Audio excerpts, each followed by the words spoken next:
given to me. Okay, that's fine. And then you went out of your way to try to chew me out, like, dude, really. I'm glad that I was memorable for you. That's not very nice. The worst way possible.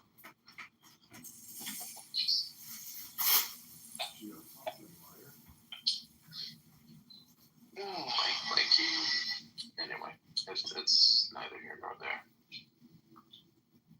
That is the strength of men who can brush it off. We move on and we stop dwelling in the past. He's dwelling in the past. I've already brushed it off. No, he's being cool about it. He's just talking. He's just saying it. As a matter of fact, the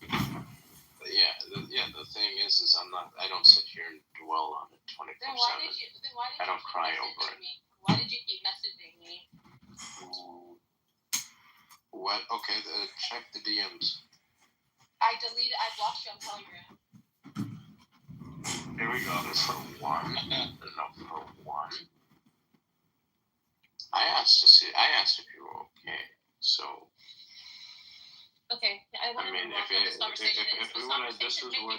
This is where the selective memory seems to come in here. This conversation's making me uncomfortable because I don't remember the details. Yeah. Well, I'm not. There is no real details to say.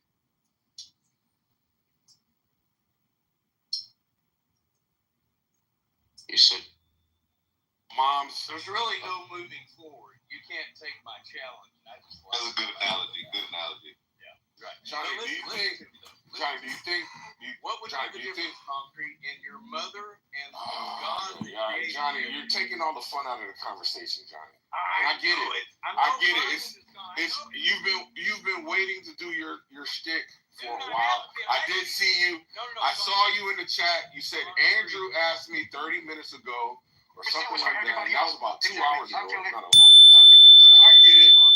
You're chopping at the bit. I just want to say, look at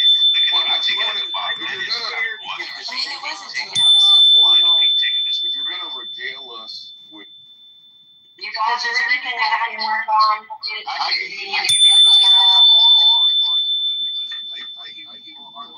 That noise is really like, what's it out now? Hey, come on, what the fuck is that? I just realized you guys have like.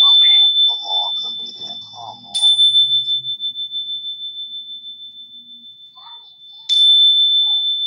Come on, bro.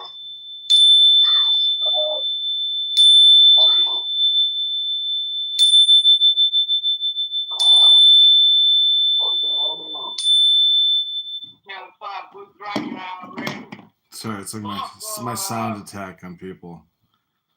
It's my Zen Bell weapon. It's how I wake people up from the slumber. Let them kick, become fascist in the process. Nothing ever. Everybody need room for the grim right now.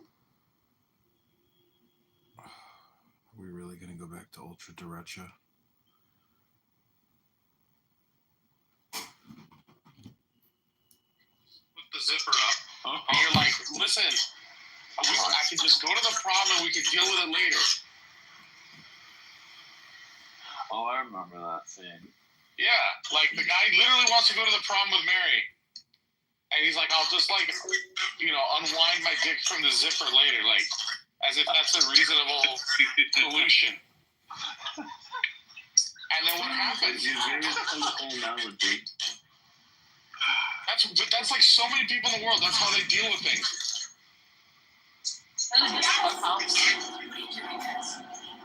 just saying, it escalates and then suddenly you find yourself in handcuffs and you're like, how did I end up here? That's like, well, because every time that we were going to resolve a problem, you said, no, I don't want to talk about it.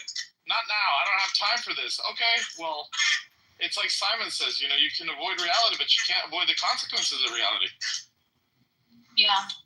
Well, Hassan, I'm very sorry for anything that I said to you that was not justified. I don't remember all the things that I said to you, But you're gonna say, but I'm the sorry. ones that were justified, she's not sorry for, bro. I mean, like, I mean, it And is what it is. Yeah, thank you. I'm not gonna be hypocritical on certain things because I'm a bit forgetful. But like, you know.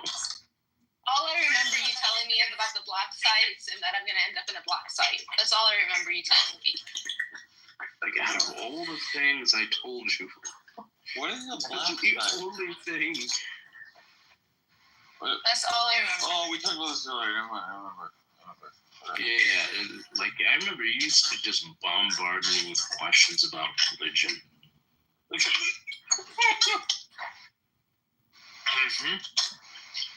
Like no, like I remember that. That was my first experience, and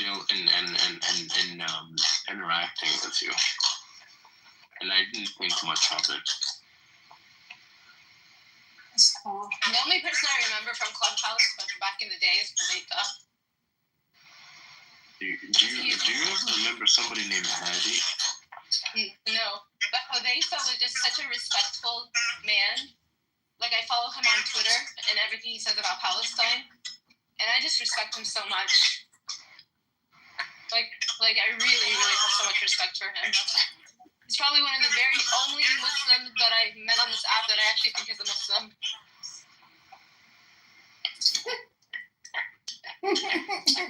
She's the only Muslim. She's the arbitrator of who is a Muslim. Oh, it's not true.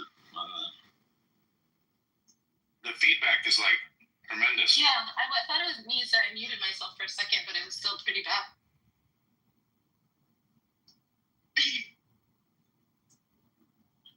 What's up, Nuda?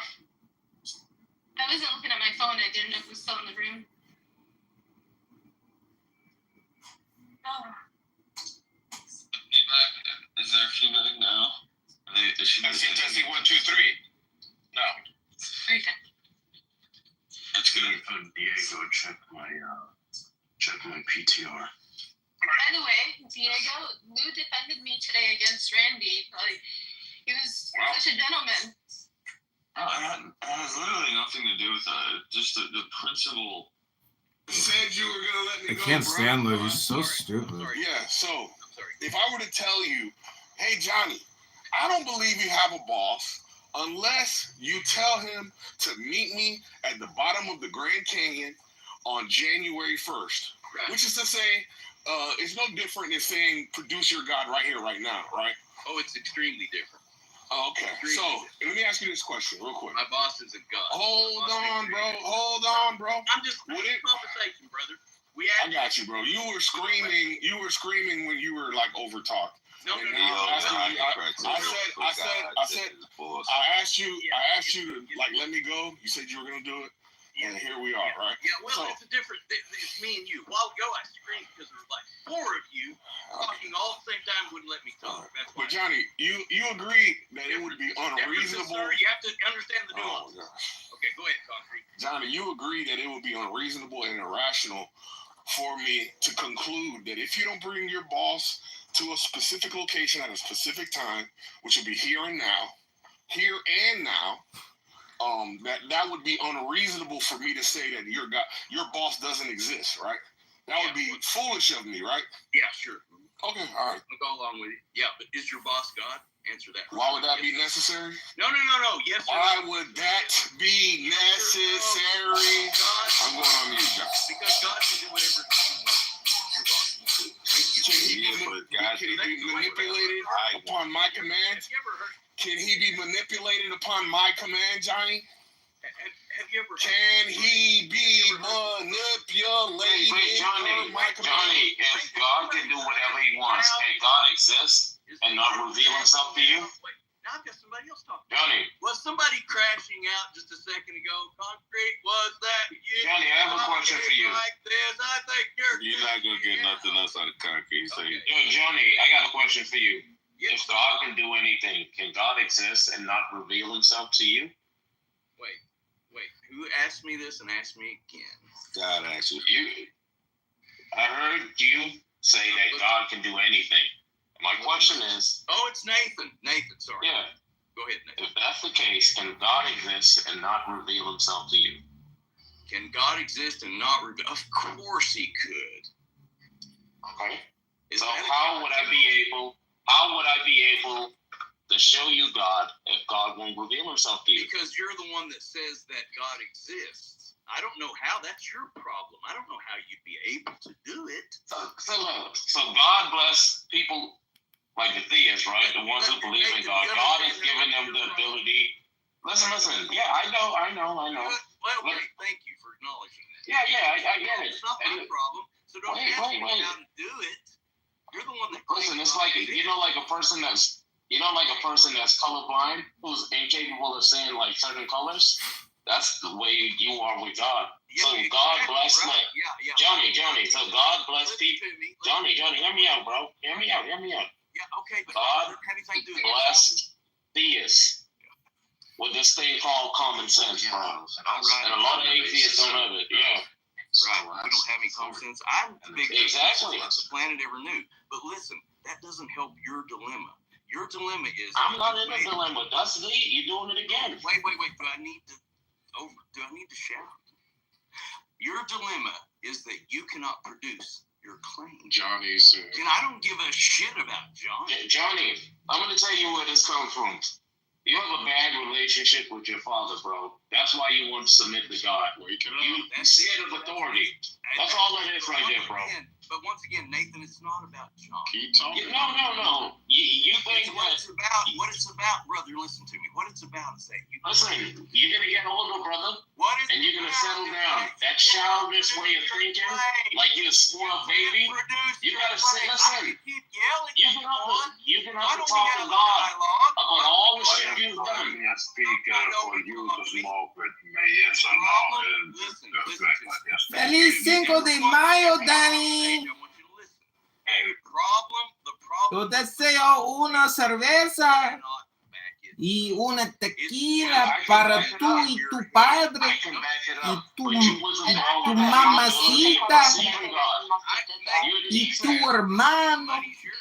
Johnny, this is historically bad, man. This might be my last night, so I just wanted to record it. You're quitting Clownhouse? History is bad. Nathan, back No, I have a colonoscopy why tomorrow. is somebody else Not just regularly bad. Oh, I hope you have a good bowel movement in the morning.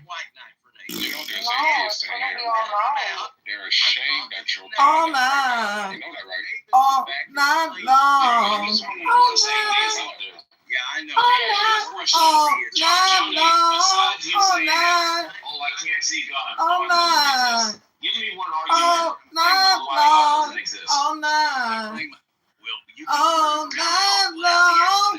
all night. Well, Nathan, Can't follow simple directions, bro. that was 15, Nathan. You I asked for an iPhone, iPhone, and God didn't. It's always the same thing with them, bro. We got 20 people. It's either. Nathan, Oh. you can shift gears all you like. And I This will God do wants that. me to stop beating my knee. This God wants me to not be an alcoholic. This God Are wants you me thinking inside your head and projecting out to me, and I'm projecting inside my head back out to you right now? Hello? All night long, all night, all So, night, Nathan, would you like to all back night up your long. And then Nate, money was your other time, right? I was right down the street, right? In my parents' car. This is the dumbest. I hate people. Danny, I think I'm beginning to become a real hermit because I really hate people. I've truly learned to hate humanity.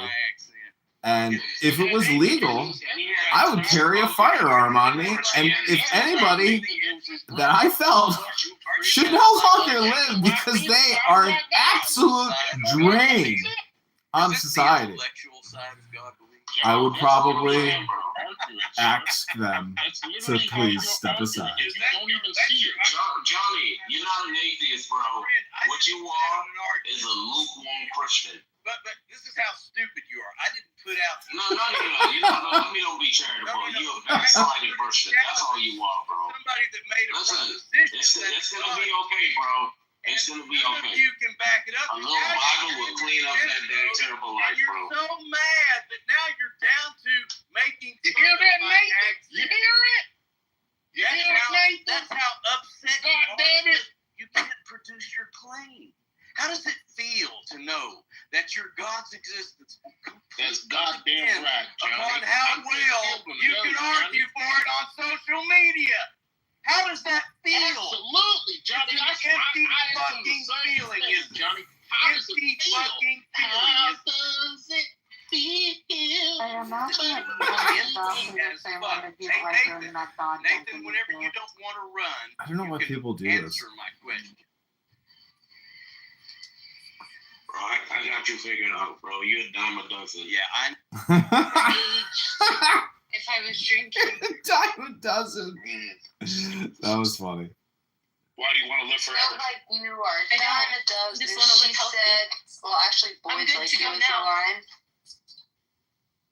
How old are you, Danny? You mean you feel healthy now? Product No, I'm overrated. good to You're go now. lush, Like, and I think hate it. halfway And fine the grass now. stains on my knees, they won't mean a thing.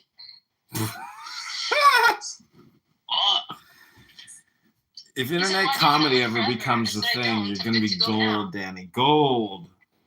That's just Taking Back Sunday. It's just a song lyric. I didn't write it. That's right. I'm just saying you're like a character. Is that a danger to myself? Maybe you're not Diego? that funny, but you're a character. It doesn't sound like a I'm nice not thing to funny. say. It sucks. I wish I was funny. I think you could be It's a funny, weird- it's but a you're weird- not it's a weird actually like. response, but I mean, honestly, try to be funny on Shabbos. Like, have a The good big diet. glass of I wine, wanna smoke be a good. joint, come on here and do comedy, and it will be funny. That's Just roast Would it people. have to be Shabbos? Like, is there like a special Jewish I was power listening of to Billy Joel Shabbos today. and comedy and like clubhouse or something? Yeah, you'll be breaking Shabbos protocols, so it'll be extra spicy. That was my grandpa. Oh, what the wrong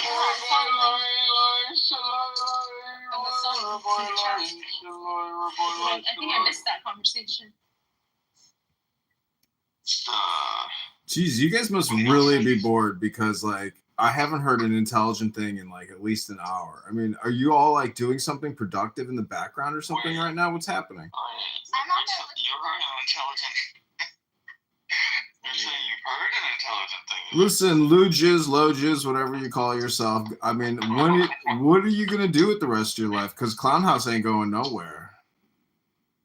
Man, if I knew the answer to that, that's a consideration. Yeah, I listen to people. I've been listening to you guys this room all day. I mean, it's a miracle that Diego finds the time to actually host a room all day long. It's just remarkable usage of time. Clearly, he's developing an ingenious business at this very moment.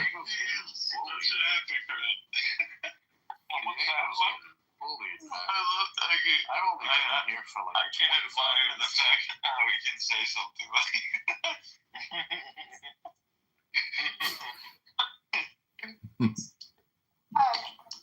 Adrian, I mean, I know you went to the gym, Princessia, but the fact that you're on here while you're at the gym is a net negative, stupid. You got to turn the phone off when you go to the gym. Don't be one of those losers at the gym looking at their phone. okay. I'll tell you why I do that because there's this song. She's got it set up so she can see her ass with her lemon lulus, and she gets mad when people walk in between her and her Down the camera. ducky. Put down the ducky. It's from Sesame Street. Put down the ducky. Oh, this is Diego's. Can we play Barney? There was this guy on the leg extension machine today looking at his cell phone. This guy comes up, he goes, "Can I hop in?" He goes, "I got one more set, man. One more set." And the guy sat there and looked at his phone for 10 more minutes. And the fucking loser sat there and watched him look at his cell phone for 10 minutes. That's abusive. You watch the losers? Then there's another fat girl on the leg extension machine. There's only 2 leg extenders, and she's also on her phone for 15 minutes. It's like, you fat fucks, stop using your phones 24 hours a day. So it's better to have your AirPods in and your phone away from your charge. I've I've never taken my phone on one of my runs in the morning. Why would music, man? I don't like in the military, you're not allowed to run with fucking like music in your ears because you'll get run over by a tank. The point is, you're not getting it, that people are looking at their phone for dopamine. And, I do this like the way you guys do it, but the point is, I'm at least recording something, creating a record of this, but most people are just looking at their phones for the dopamine, but they're not actually creating anything. So it's a very bad trade-off. It's dopamine for no gain. You think that because the replays are on, people are going to remember this shit? Gym, I just do judo and wrestling exercises at college. I know. Did that for about 3 hours. It's like an empty hole.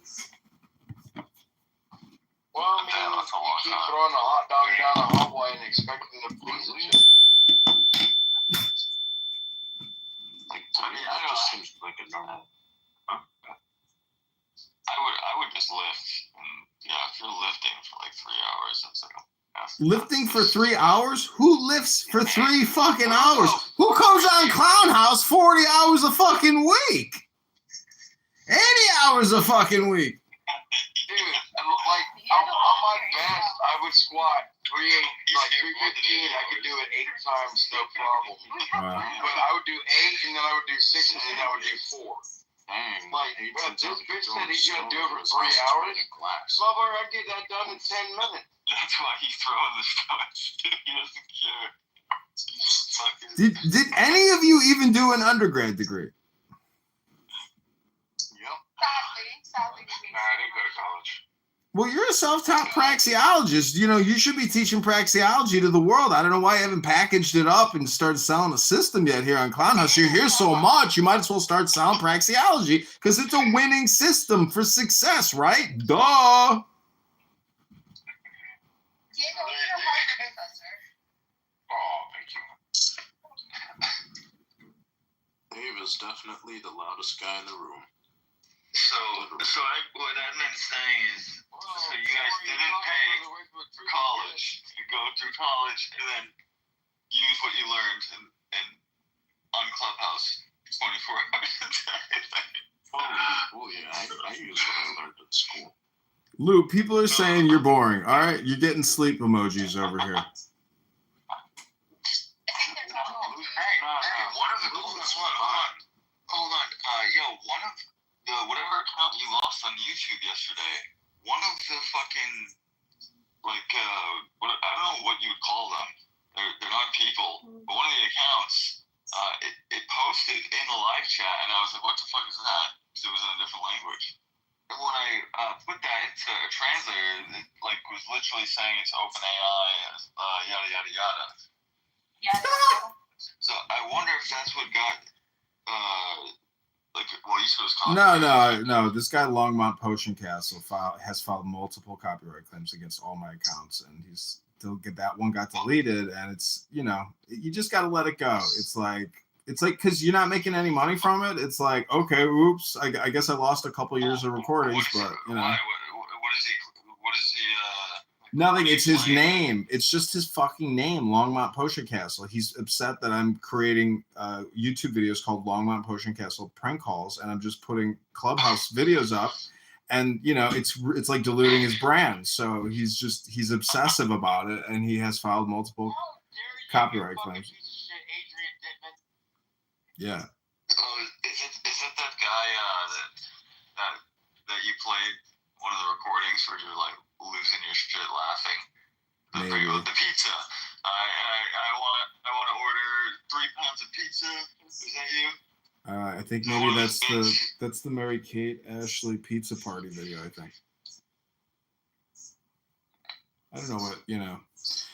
I don't know what you're gonna do. Lou, do you even have a YouTube account? Like, do you have a job? Like, what do you do here? Who are you? I'm a professional father. No, I know you go to Costco and you're a praxeologist. I've seen you in your jalopy, but Lou, like, what do you do? Do you live in your mom's basement? Do you rent a studio apartment? Do you have a job? Do you have savings? Like, what's going on? Hello? No, I'm basically burning. I need to get a job. I'm burning through all of the savings I had. So. You have savings. If Well, I mean, what Why am I here? What the fuck is this? are you gonna do? He's burning through the mid-eye oil. What are you gonna do? You gonna go work at Jiffy Lube, change oil? Hold on. He's screaming to somebody else. No, I got another room. I got another room open called Chills and Clowns. Doc is in there. Doc and Abby, probably. No, Abby is in Clown House Comedy Room under the name Deborah.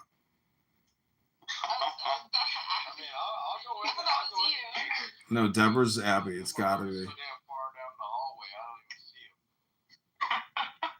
I'm in Where Art Thou, the ultra dereche room with Diego Portnoy.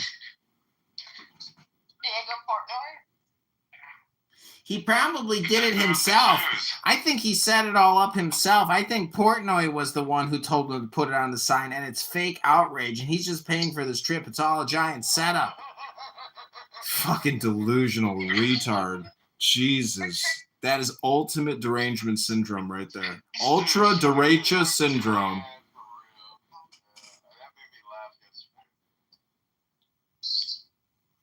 So, I don't get why you would send him to Auschwitz. Like, the fuck the Jews is like, is it not clearly about fucking the war that's going on now? Like, why Auschwitz? They aren't denying the Holocaust. that's my whole point, bro. That's like why you know it's a psyop.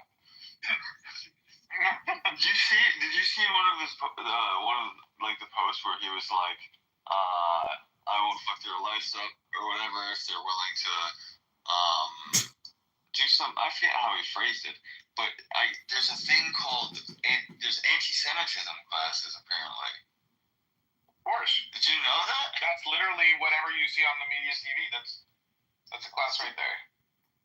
No, but like for him to phrase it that way, it's like, is there actually a program that like you get ordered to, or that you could, I guess, take or pay for, where they teach you how to not be? Oh God. We have to teach them how to not hate Jews, and it's like, well. It's like simultaneously kind of. Well, you could also just go to the psych ward like Nora and have some nice Jewish psychiatric nurses, tell you how pretty you are, and then you could come out and be like, They were so nice. It was my re-education. It was exactly what I needed. you might want to tell the judge exactly what happened to you and why you were screaming that stuff out. And, just be honest about it. Say, I have been influenced by online trolls. His name is Diego. He lives in San Diego. He's a fucking Nazi, and he hangs out with Nazis. And I got brainwashed by a couple of Nazi Jew haters, and this is what happened to me. And I was having a mental health breakdown. And I'm sorry. Hearing all the Jews and the Zionists say what they said, I internalize that stuff. And that's why I leave the room now and then start talking about it too much, because I can't handle it. Well, what you needed, your defense has to be mental health crisis. You have to get a psychiatrist's note saying this woman suffers from this diagnosis, and the online media was driving her up the wall, and she apologizes profusely. You've got to make it into a medical health crisis issue. That's your legal defense advice from me. Trust me, he knows. The judge is going to look leniently on that. If you go in there with some type of political position and you don't bring a medical diagnosis up, you're literally going to have bigger problems. So you have to say exactly, the truth, that you suffer from mental health issues and that you were having an absolutely atrocious day, and you were having an episode, and that's, you have to have a witness. You have to fucking have a defense. If you think you're going to walk in there with some bullshit ass attorney, a court appointed, who's going to even present any type of evidence or follow any procedure. That's why I'm writing my own motions. Jesus, I don't know. What are your charges? Because, you might, I don't know about writing your own motions. Like, you could write your own motions, but. This is my charges. Hold on. My charges are. People that have mental health issues go through this shit all the time. Like, this is what they ask you. Do you have any legal problems?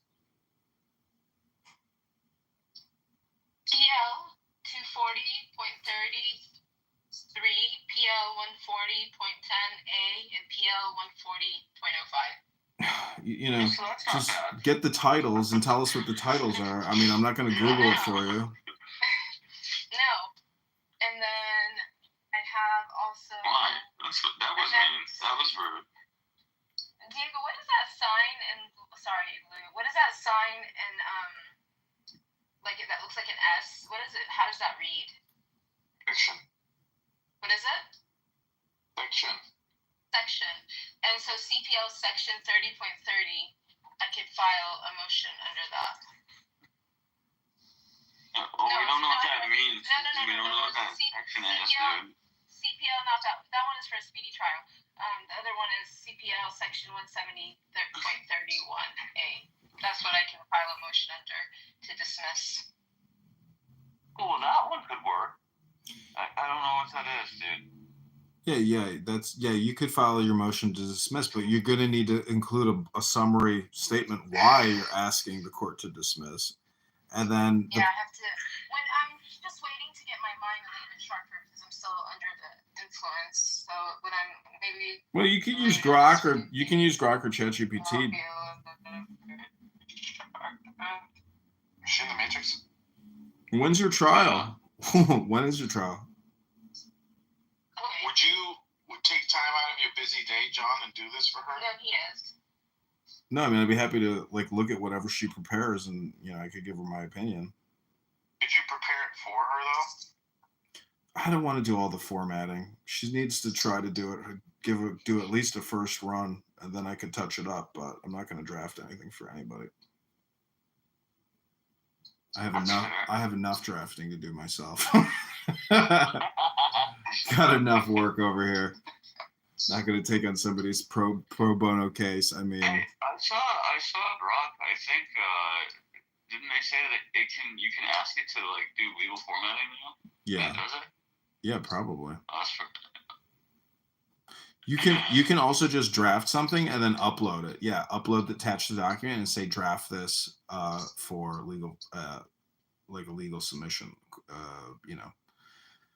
It doesn't the whole thing is it doesn't really matter if it's formatted perfectly. You just want to make it look good, but you want to fit in. But at the end of the day, you don't know how this is going to go. You need to have witnesses, and you need to have a conversation with your court-appointed attorney prior to the actual trial to discuss procedure and what you're anticipating. For Christ's sake, I don't know what those numbers are. You just walk in Yeah. with an attorney that you have no idea what they're really actually going to work. They're gonna wing it.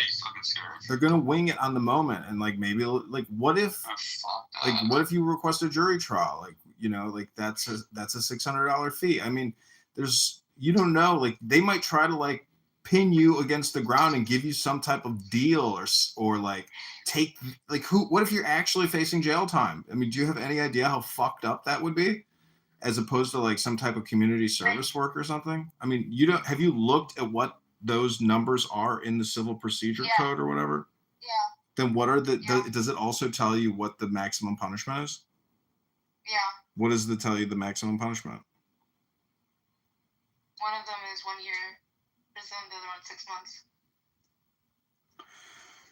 Yeah, see, this is where it's maybe you could negotiate prior to get some type of community service where you could actually pre-negotiate prior to trial. So this is where you would pay an attorney to try.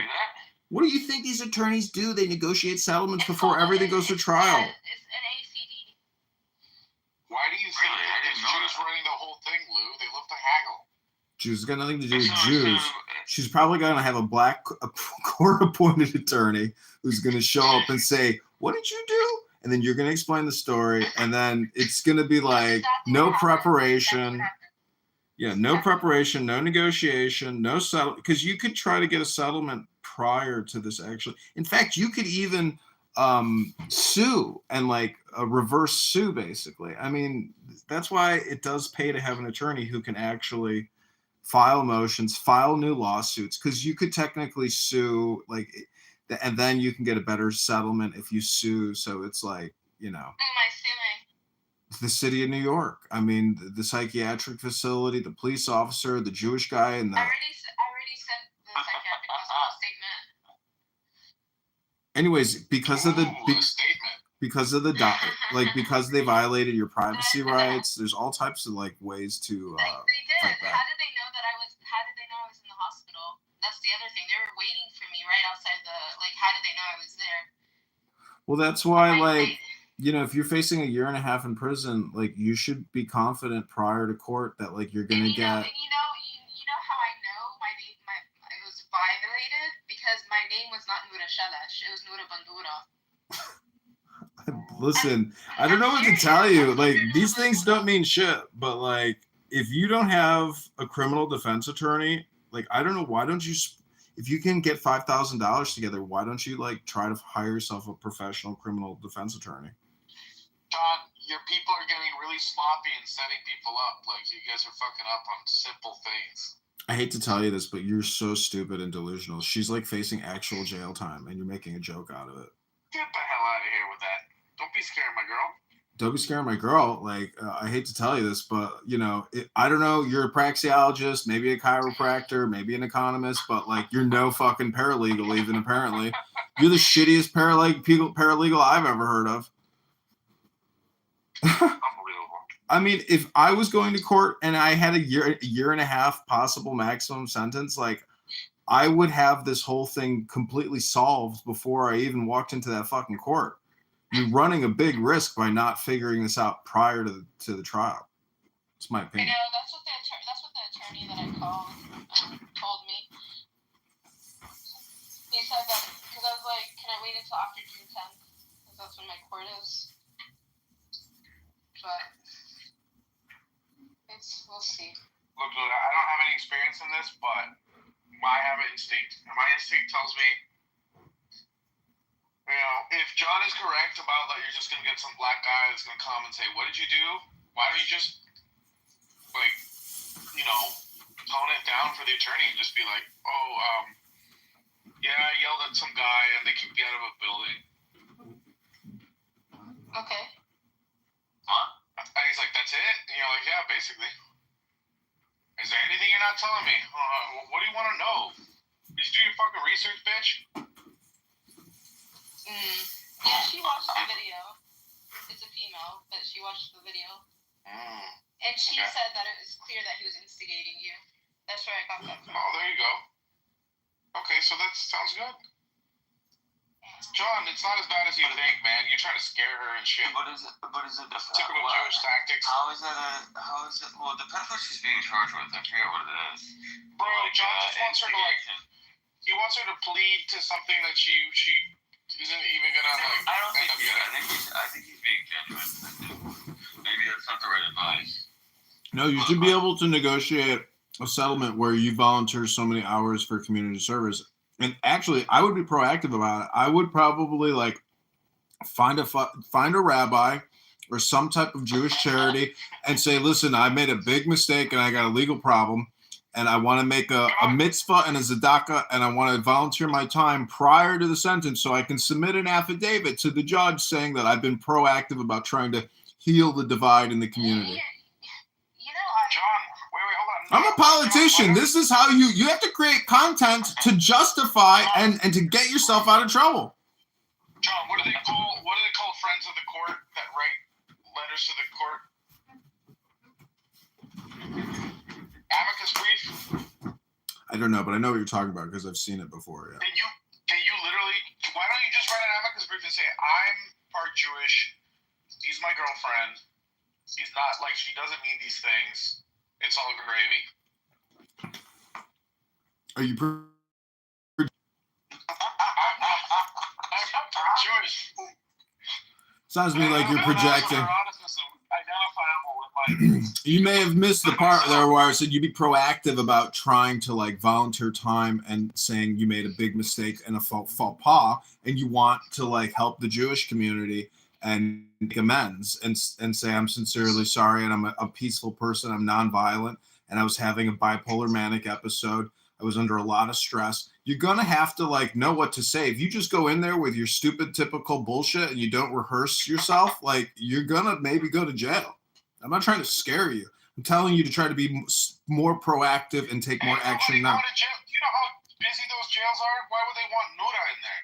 It's 2025 and you know, Trump is the president, and I don't know who controls or who she's going to face, but you don't know. Like, it's possible that a prosecutor just meets with you prior and says, listen, I'm willing to, like, you know, waive the charges. Ooh, so this is why you've got to be proactive and strategic and conservative and swift. You have to be swift. That's the big word, swiftness. Did you not get arraigned? I was arraigned on March 5th. And so, who's the prosecutor? At the time, it was another African American woman. I don't know her name. So it's wow. Okay. And then you say some of the evidence was like you calling people niggers. So she just told the whole story to the judge right there when you got arraigned? No. Oh, okay. She went up to the bench. My attorney went up to the bench and said something to the lawyer because they wanted me to have supervised release. But before that, it was going to be a big bail. But I think some people made some phone calls for me. I don't know. Because the charges by the NYPD were much bigger than what the ADA or the DA gave me. Isn't that usually the case? Or no?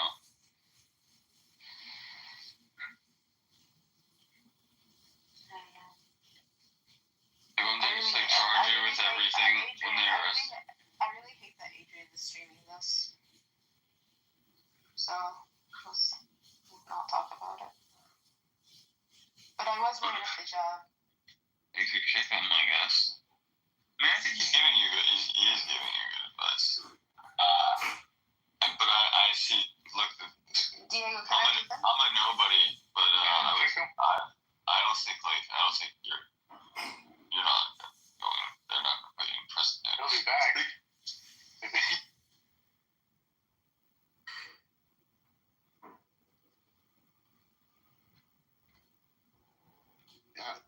I think somebody else opened up a room.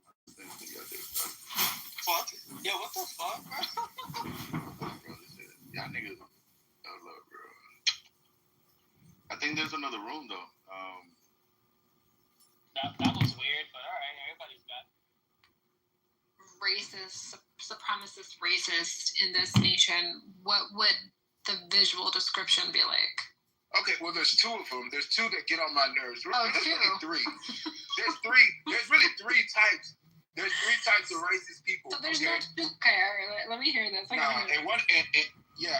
one of these racist people, you know what I'm saying? Y'all gotta have some more grace on them because there's something called a repentant racist, man. They don't get enough time. But let's go for the other ones. So the first one is the real estate racist. It's the person. It's a group of people in real estate, and they make it hard for white people who try to do business with black people, and they make it hard for black people who try to acquire property and assets in real estate, right? And then there's the southern disloyal American racists. Okay, that's them, and you know they are. Here we go with the blockbuster hypnosis. Okay, wait, this is one of them, or this is the descendant. I don't know, but no, man, you guys should kick this dude out. He's recording. Yeah. Keep going up to young girls on a bus. Yeah, definitely a wild. You ever get that bus cam footage from when you attacked those two young girls on a bus? Yeah, white people, we have our own issues. We have our own issues. We're trying to figure out why black. Are you done? Okay, so you know, and the other racist person that we have is the white southerner, and this person they have overalls, you know what I'm saying, good sized belly. They don't speak with any enunciation. or proper pronunciation. Okay, they like to wave that flag in the South that said that we don't want to be American anymore. All right, I don't like to speak too much on that because it hurts my patriotic heart. I'm just trying to. That's the other type of racist. You know, they're very quiet. They mind their business and they like to stay in the outskirts. They don't like to live in a city. They don't like to be around that. So yeah, then you got the repentant racists. You know, that's the white person who, you know, they're just minding their own white business, living their own white life. You know, they don't dislike blacks. They don't really want them around. You know, they don't really know the right things to say. You know, so they're just being a whitey, white, black, and they're just living their life. And a lot of times these a whitey, white life. You know what I'm saying? They just living white. And then sometimes what happens with these people is sometimes they'll open up their mouth and they might say something that's not necessarily culturally appropriate and they will get shunned. I feel sorry for this person. They have my heart. I don't care even if they're bad and they say the N-word. Look, hey, you have a friend over here. I understand. There are no rules in insults. I don't know where people get there's rules in insults. Like, what the fuck? You're gonna insult, you're gonna bother me, I'm gonna bother you, you bother me. I go below the belt. Now you wanna expose me? It's fucking lame. See, I thought you were going to be a little bit more honest. Maybe I was too naive, but I'm sorry. But I thought you were going to be a little bit more honest. I might be ignorant. Help me out. Well, you know, if I had to give a description of the actual supremacist, racist, it's actually a melanated person. It's actually the person who makes the investment into the belief that racism is at their doorstep every single day that they go and open up the door and walk through their own threshold. Like the view, it's like they perpetuate it. Walk through their own threshold, and they believe that as soon as they walk through that threshold, the world is out to get them. And that is the true racist. Wait, I don't think so. I think it's the ones that don't know, or it's the people that know that aren't really they're purposely pushing a narrative, knowing that what they're saying is they're being dishonest. The view. I don't believe that Whoopi Goldberg really thinks that black people are everything that she says. I don't think she says it with conviction.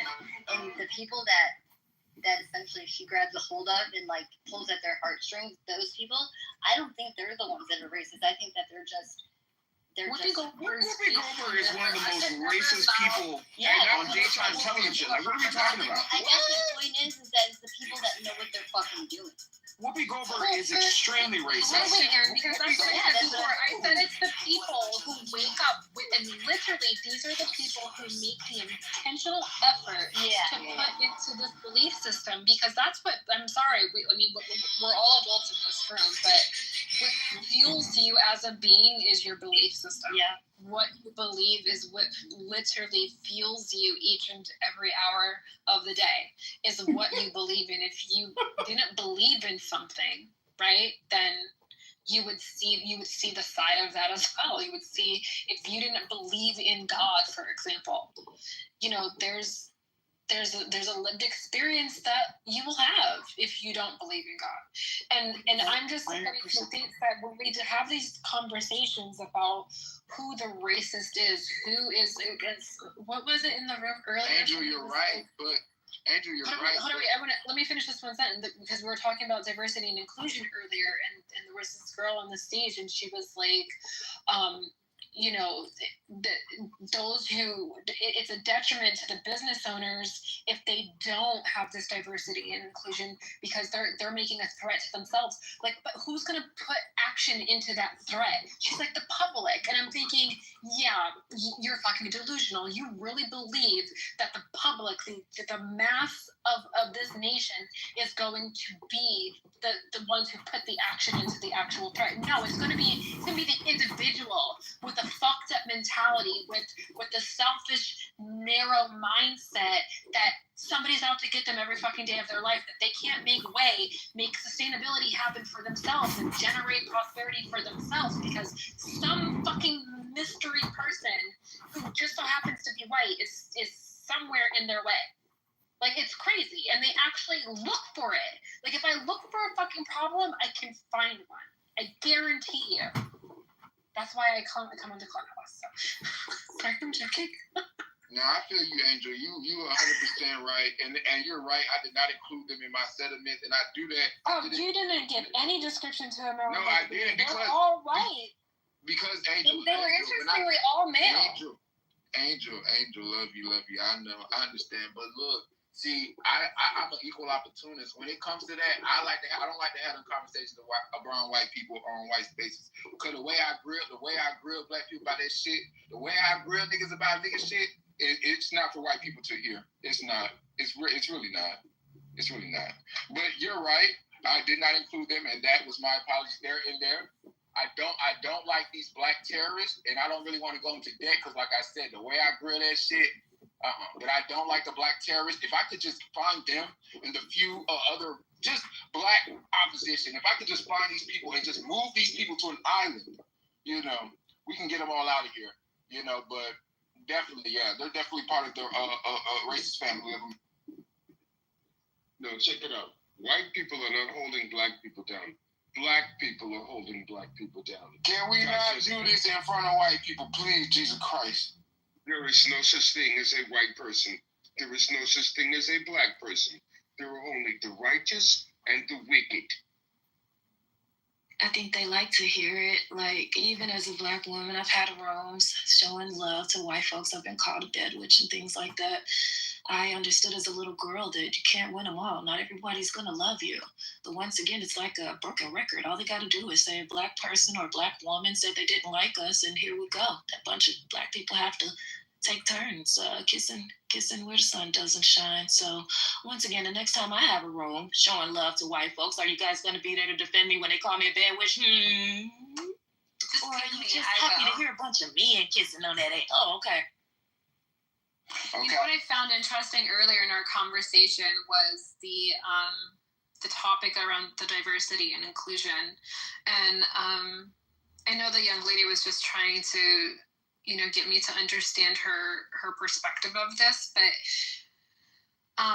what's very interesting is that you have black people who will literally be open and they'll be honest and they'll say, hey, listen, like, I won't support a black business. Like, I just won't do it. And when you begin to talk about this diversity and inclusion and, the companies who had to be forced to create or structure this in their businesses, you begin to have this a little bit more of a gazed lens per se in regards to, well, how does this make sense, right? Like, why didn't diversity and inclusion be solely for black business owners? Like, why wasn't it just an element that was promoted specifically for and only black businesses? Like, create diversity and inclusion within your own community and elevate it to its truth, because the truth of the matter is that there are such injustices, there are such prejudices, and there are such biases that reside within the community that literally creates the actual detriment that many fall victim to, regardless of where they're starting off, whether it's coming from a D-zone real estate area or they're coming from an A-zone real estate area. It doesn't matter. It was funny that Big Rex, you were like, oh, the first one is this, this real estate racist, right? Well, we all know that real estate really is kind of the foundation of wealth for this nation, right? Like, that's where people took all their money, right? Is into their real estate and their assets, let's just to say. But there's this conversation that's not had about, what it means to be diverse and included within the community. That is only portrayed on something that belongs into. What is all this babbling, Angel? What are you even talking about anymore? This is just like rambling. Can I add something real quick, man? I'm gonna be real with y'all. I can tell that most of y'all don't really like interact with black people like in real life. Like, number one, man, Black folks ain't really thinking about y'all like that. That's number one. Like, Clubhouse is a world within a world, man. Y'all know that this shit don't really exist in the outdoors, man. It's a lot of things that, like, when you live in certain environments that you're dealing with, you're not thinking about no motherfucking white people because you don't even see white people. That's number one. When it pertains to black businesses, I would ask how many of y'all venture into a predominantly black area in your city and go shop at a black business.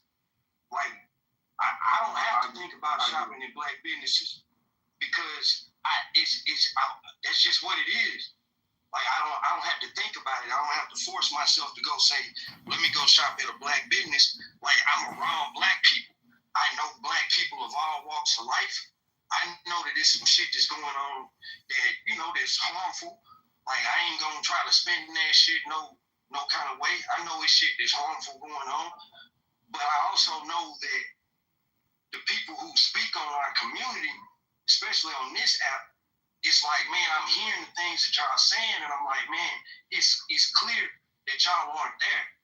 Like, it's clear y'all aren't moving through there. Because if I start making some gross assumptions about, like, this quote-unquote the white suburbs or whatnot that I don't live in, I don't have an experience out there, I don't know what y'all be doing. I don't care to know what y'all be doing because I. Well, some people go to Kenny Rogers Chicken, some people go to Chick-fil-A. What's the difference? Chicken's chicken. So it's like, it's just these weird conversations. I will say this though, and I'm gonna land. Cane's chicken is Cane's chicken. I'm gonna land on this. Clubhouse has made me realize that Black Americans and white Americans got way more in common than we realized. We're all narrow-minded as Americans. Like, in our worldview, we tend to think that our world is the only thing that matters because we've all been fed a, idea of American exceptionalism. So it is what it is. But, like, we not that much different. I do think that if I have an issue with white people, it's more so, like, not realizing. Don't forget, Colin Powell was black and he did 9/11. Why y'all even got him on the stage?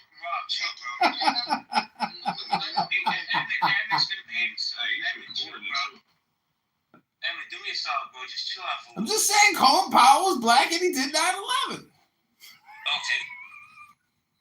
I'm just saying, it's like I feel like a certain group of white people vote against their own interests. Like, I've seen it happen right now. It's true. We had the rural white Republicans who were staunchly against school choice because they knew that shit is gonna hurt them, probably even more than the inner city schools.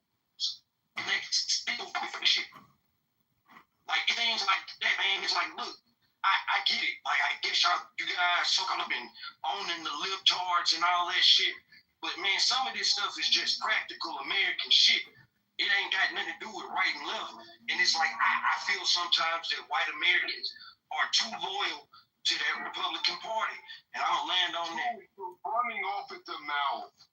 The Republican Party was founded to end slavery. The Republican Party pushed through the Civil Rights Act. That was the Republicans. It was the Democrats who brought in there's actually what do you call it? Jim Crow. Not only segregation, right, but in our lifetime, it was the Democrats who pushed this. Let me ask you this. Dominic. Since the Civil Rights Act in 1965.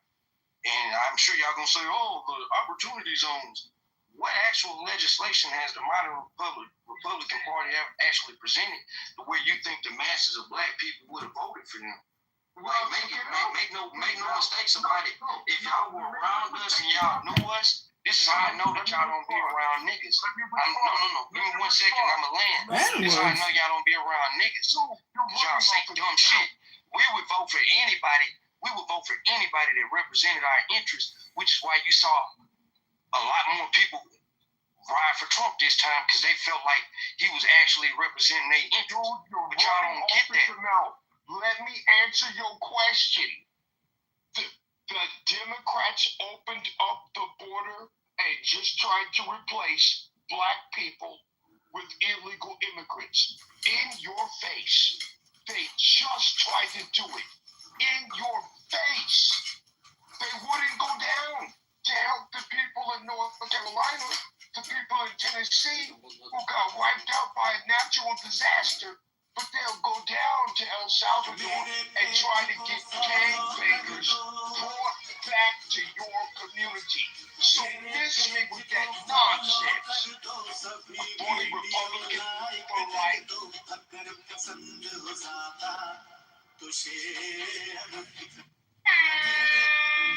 Yeah, I'm really upset about it. I feel hoodwinked and bamboozled. Even though I wasn't there in the 60s, but I realized that that's when they ushered a bunch of black folks over to the Blue Party. That's unfortunate. That's not even true. The black switch to the Democratic Party actually came after World War II, with FDR and the fucking New Deal. Well, let me ask you something. That's what I'm saying, man. Read a book. Let me ask you Read a book. You read a book. My great-grandfather got the GI Bill. He was a Republican. And my great-grandmother informed our family that black folks were known to be conservative and known to be Republican from the jump. So let me ask you something. You mentioned the switch started in World War II. It started with Franklin Delano Roosevelt. That's fair enough. Well, that's fair enough that that's probably when it first started, but it really, switched over in the mid-60s, to be fair. So I can agree with that. But you mentioned yourself about what did the Republican Party have to offer black folks? What were they doing for black folks? And my great-grandparents told me that was what the problem was. You're just supposed to contribute to your society. You're not supposed to ask what your country can do for you. You're supposed to ask what you can do for them. So it's a mentality that changed. Yes, ma'am, it's a mentality that changed. And I hope that my demographic and my generation can help change it back. One of the most interesting geographical places on Earth is the Dead Sea. Located in the Jordan Valley and bordered Let's be clear about something. Just because we aren't one of the saltiest bodies of water. I just had two questions. One is you mentioned that school choice we were voting against our own concentration also benefit, or I forget how you phrase it. Additionally, the Dead Sea is recognized why do you think it's negative for us white people? And secondly, also just thinking out loud here, but historically weren't black people kind of anti-federal government? Like, weren't they questioning? They didn't trust the federal government. So why do they keep voting for this big government party? Why wouldn't they want more local power? All right, so I guess I answer the one I just heard last. Well, first, excuse me, the school choice thing, in terms I'm talking about rural white Americans, why that's harmful to the rural communities is because it's a fact that this money is going to be coming out of school budgets. So if it's being pulled from this money that's in the state that allocates it across the districts, that means certain districts are going to lose money. This also says that, and I'm speaking, hold on, just listen, in the state of Texas, they're only going to be allowed up to $10,000 for their actual voucher. Most private schools are far more than $10,000. So who is this going to benefit more? This is probably going to benefit people who have money already and probably just need that extra boost. You have to think about the travel. I don't know if you've ever been through Texas. This is a big ass state. I'm in Houston. My family from Northeast Texas. That's a 5.5-hour drive just to get up and see my family in Northeast Texas. So that's number one on that. Second thing, what did you just refresh my memory? Can I say something, Holly? Sure. To that? I just want to say, so you've only highlighted one benefit of that, but wouldn't it also be considered a benefit that the community who is, I don't want to say at the lower spectrum of this, but the community who's not receiving most of the funds, wouldn't that be like an essential highlight, like, oh wow, look, we have so many kids in this district who actually are at a deficit of this amount in order to make this equal to the other districts that are receiving these funds. Like, you know, kind of, you get a benefit on knowing how far you got to catch up. So that means people within that community, that district, they need to probably do a little bit more. Maybe show a little bit more initiative. Maybe do some things like philanthropy, volunteering, and showing up for the community. Right? Hey, do you know how schools are funded? Do you know how schools are funded? Yeah, that's what you're not exactly Do you know how schools are funded? Guys, we have 5 people talking at the same time. I'm giving it back to Holly because I did take the mic. So I was just trying to explain that what he was talking about when you have sending districts, and you have let's say you have a regional high school, and you live in a town that is a smaller town that does not have a high school. So now you're paying per student to send your community's students to that regional high school, and you have to tax. You have it comes out of your property taxes. I mean, it matters what state you're in as to how the taxing system is, but it can be incredibly burdensome on an area that doesn't have the high school, that has no choice but to send to the regional. And if that regional is in an area that they decided, and this example I'm going to give happened in Atlantic City, New Jersey. I don't know if any of you have ever been there or know where that is, but I've been there. Okay, so Atlantic City built they built a massive high school, an urban high school in Atlantic City, a long time ago for like over $100 million, like an absurd amount of money, and all the down beach districts that might have had, some had elementary schools, some might have had middle school, some didn't, had no choice. That was the regional high school. So per student, they were being charged, like back then, and again, I'm talking, let's say 30 years ago, I forget when the school got built, you know, like $15,000 a kid, something like that. It was an astronomical number, and they're stuck. So the school choice would give, you know, that amount of money to kids in their district that could choose to go to other schools, and they don't have to pay for those, each child going to the regional high school that they don't want to go to. That, you know, it gave that opportunity for them to have regional Catholic school in the area. I mean, it just gave other choices. And I find it so crazy. Like, if you're getting hit in your property taxes, that's what you're paying for. I want to clear something up. Sorry, Rob, I want to clear something up too. The educational savings account, ESAs. That's how all these school choice bills are being written now, the ESA model. Right? Everyone that I've seen, when they sometimes when the money falls to child, not 100% of that money that school falls to that child.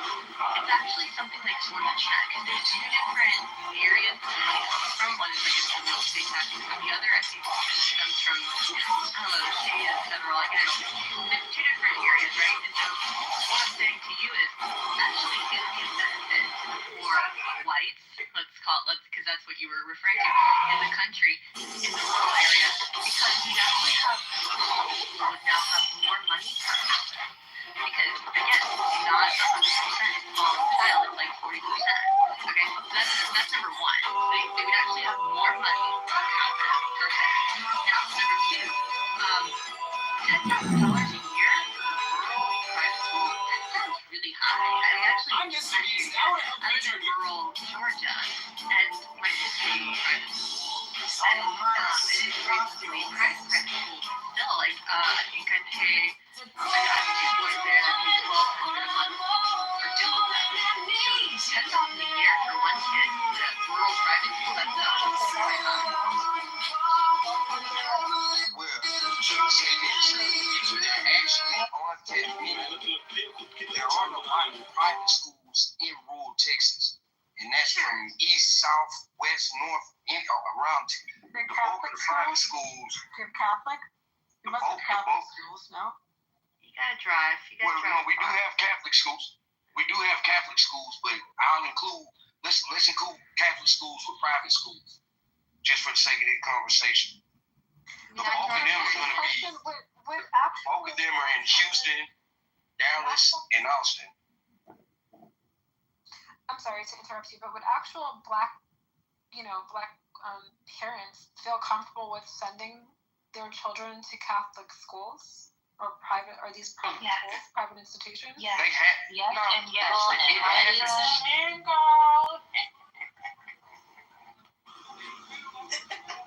And even if $10,000 wasn't enough to cover, Rob, who are you to say to, the family, the Johnson family, oh, sorry, we're not gonna pass this bill because $10,000 really isn't enough to cover. So try again next time. It only benefits her.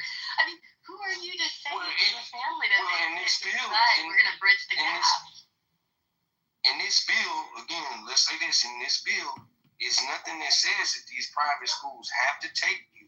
That's number one. True. Number two, in the assertion you say, who am I to say, and I'll say, who are you to tell me that you have the right to tell us where our tax dollars go? We don't do that in any other thing. We don't get to dictate, I don't get to dictate the percentage of my tax dollars that goes to the fucking military. I don't want my tax dollars paying for drones killing people across the motherfucking world. But I don't have a say so in that. So who are you to say? No, I'm not making the argument for school choice. I'm not making the choice. Hey, brother, no, I vote very much. I vote very much. You have a voice if you vote. No, check it out. Moving the goalpost again, but that's okay. Brother, you sound like you on some type of drug or something, man. You sound stupid. So let me be clear. I'm not even talking to you. Let's stay on the topic and have that conversation, because she's absolutely right. If you vote, then you have a voice. So you literally said that you don't have a voice, like you don't get to have that sort of Who said I don't have a voice? When did I say that? Okay, I'm sorry, I'm misunderstanding that. Let me close my mic. Are we all misunderstanding? I could have sworn you just You ain't gonna never hear me say no shit. Wait a second, Rob, what part of Houston you in? I have a place in the Woodlands. I'm in Southwest Houston. Okay. And you're saying the part of Southwest Houston you're in doesn't have many choices for private schools? I'm trying to get clarity. Excuse me? You hear me? This isn't like the school complaint hotline. I mean, are there bigger issues you want to talk about? Well, this is what y'all wanted to continue. I couldn't hear what you said, JB. It's like the school complaint hotline. Okay, because Houston is one of the largest cities in America. I have a place down in Houston. I'm curious about what he's trying to say, because I have family that goes to school down there, and the school system down there, I think, is fantastic. But what do I? Well, it depends on like if your family in the Woodlands, they're not gonna have no concerns. Let me just keep it a bean with you. Like it's certain areas in HRSD that you're not gonna have a concern, like depending on where you at, because the actual property taxes are higher in that area. They have money coming in those areas that can offset any funding issues maybe that come from the state or the federal government. So make no mistake about it, it's a lot of people that are very happy with our school system and who have a big problem with this, and it's from a lot of districts like the Woodlands, Cy-Fair, Katy, things like that, because we already have a form of school choice. It's not a voucher system, but I can take my son to any school I want to, provided I can get him there. I can take my daughters to any school I want to in any district, provided I can get them there. But they have school buses. So it's not like you have a choice. School choice is already in existence. It's the voucher system that people are really at debate about. And in our city, in Dallas, Austin, it's been very much. People are staunchly against the school voucher system. It was a crazy thing in the Texas legislature last year, where the blue Democrats from the cities was lock and step with the rural Republicans from North Texas, West Texas, East Texas, South Texas. You know why that is? They were like, I'll tell you exactly why that is, Rob. It's because those Republicans, I would be willing to bet, the ones who voted no, they come from districts where they're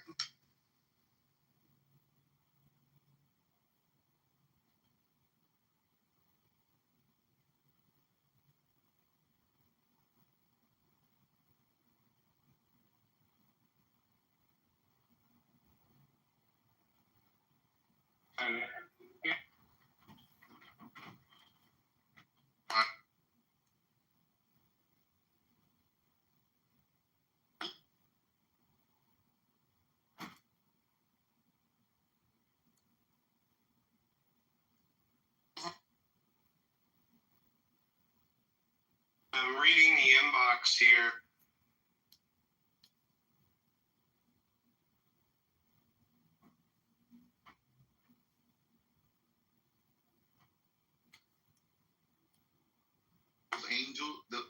Same angels are the same angel. I don't know. NBC. That shit, you can see that shit from the highway. It's a federal building in Sunset Park. You're kidding me? All theists recognize that Hitchens is one of the most eloquent, He's funny. He's funny, but he must have well-spoken his philosophical well-spoken advocates for reason. Yeah. So did you watch him and William Lane Craig have their discussion? Yeah, and you know what? He told William Lane Craig up, and I know none of you are going to agree with that because William Lane Craig loses unless God shows up. Every theist loses unless God shows up at the end of it. Just relax. So anyway, that's you guys want to shift the combo somewhere? No, Johnny, I'll join in with you. Johnny's got a lot of hard bark on him. Johnny's an old man. Johnny's got I like the hard bark. It's good. Johnny has held dead people in his arms. Also. Johnny does a lot of things. Apologizing and saying that basically Isn't that weird? Fair enough, Johnny. Johnny, I want you to meet somebody. Yeah, let me meet somebody. Don't go nowhere now. Enoch, are you there, my brother? Enoch. like you said, trying to appease their voter base. Where's this going, Rob? How much longer are you gonna complain, Rob? What are you gonna do? Read a book to your kids tonight? What are you gonna do?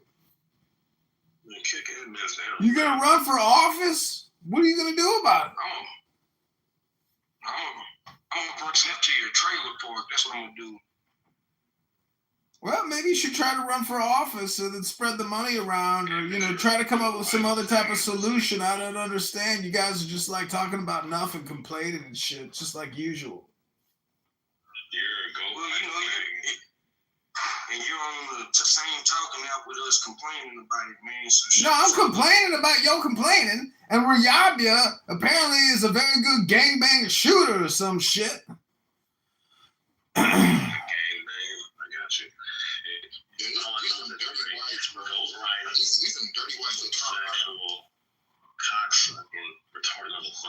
Just judge a man by his words. That's it. You are your words.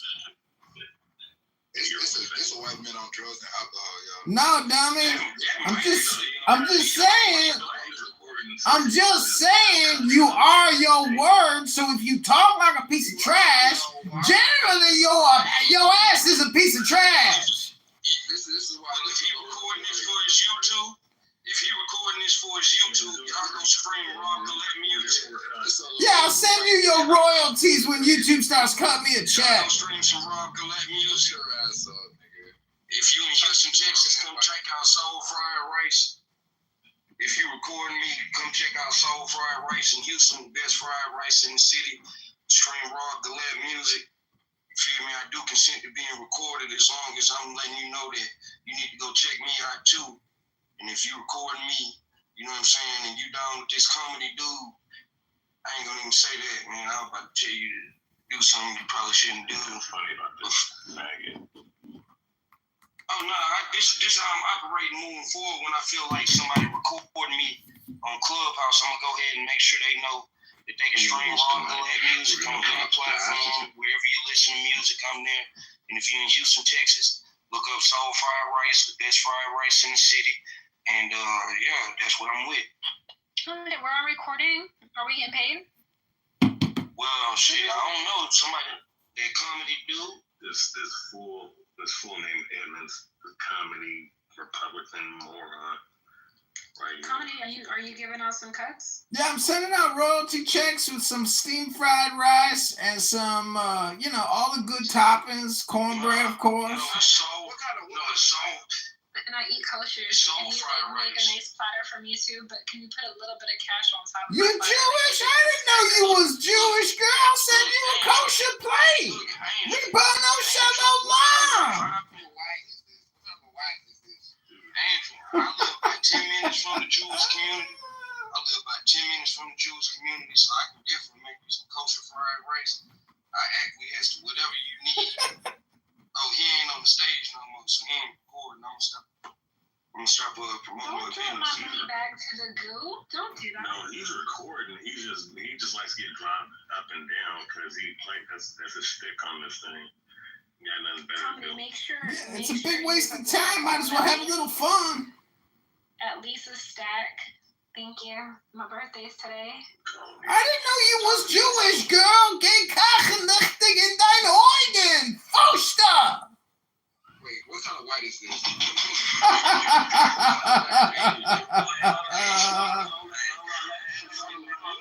only one trying to speak Yiddish. Guys, let me just say this. Big Rex, he does not represent the white community. Just want to say that. Yes, what kind of white is he? I don't believe in the white community, and I don't believe in the black community. I believe in the American community. Again, JB, I know he's an outcast, but I need to know what type of white this is. This is just for research purposes. It is no personal. I don't like to be compared to orange chicken. That's the first thing you gotta understand. What type of white are you? Is this an Appalachian white? No, man, West Virginia is the worst state in the whole country. What type of white are you? I think he's from West Virginia, guys. Because he's definitely not a method. Man, is that Kalima? No, he's from Chicago. Yeah, that's me. Man, what the fuck? What you doing in this space, man? Stay out of these rooms, man. It's dangerous. Don't nobody disrespect Kalima. This is my real life. Like, this damn near my best friend, man. I kill you behind her. Let's be honest, blacks have taken over the education department, and they're all living on a pension. Oh, shut the fuck up. Actually, you know what? I want to share with you, Rob, an interesting thing. In Georgia, over the school choice bill that we couldn't get passed, we actually had a historic thing happen. Our first black Republican state senator, she switched parties. What is her name again? Keisha Maynard. Oh! She switched parties over this very issue. This was the main issue because she was being bullied so much by her own party and she wasn't wanting to toe their line. But she fucking switched parties, dude. Fight! Georgia. What's your name? Holly, I want to give you a record. Holly, I want to give you a recommendation. There's a song on Lil Wayne's first album, "The Block Is Hot." It's actually called Keisha. You should check it out. No. Keisha, isn't me? No. You know, you have to look up this Lil Wayne. Real dick, please. Oh. No,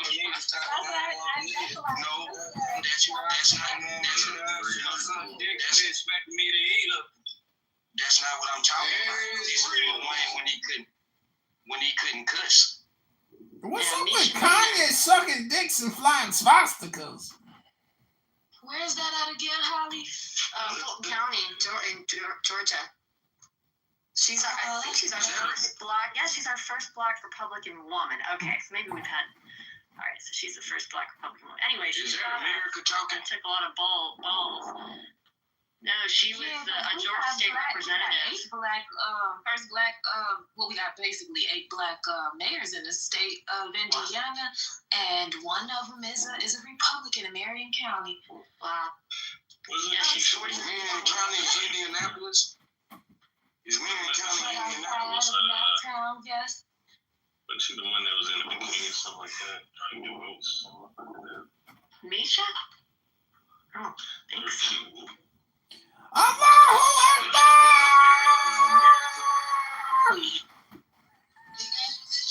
boomed the fucking room. I boomed that motherfucker. I boomed that motherfucker. The numbers.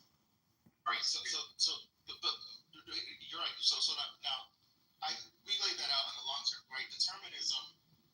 What that does is that rules out the idea of non-influence, like the idea that you're above the influence of external factors. That's ruled out now. In the short term, that's why I brought up that other paper before, because you're able to use for AI, for example, they had about over 350 Rainbow connected to, and they were using and they did this on a wide amount of people. Like, it was not like a small sample size. And I'm gonna try to pull this out. I gotta look it up. But from what I remember, they were accurately predicting way above chance the patterns of the brain wave. It was short input sequences, and they were able to. I think it was around like 30 seconds. So they were able to capture the decisions that were being made based off of 30 seconds of recorded brain data. You know, So now, go ahead.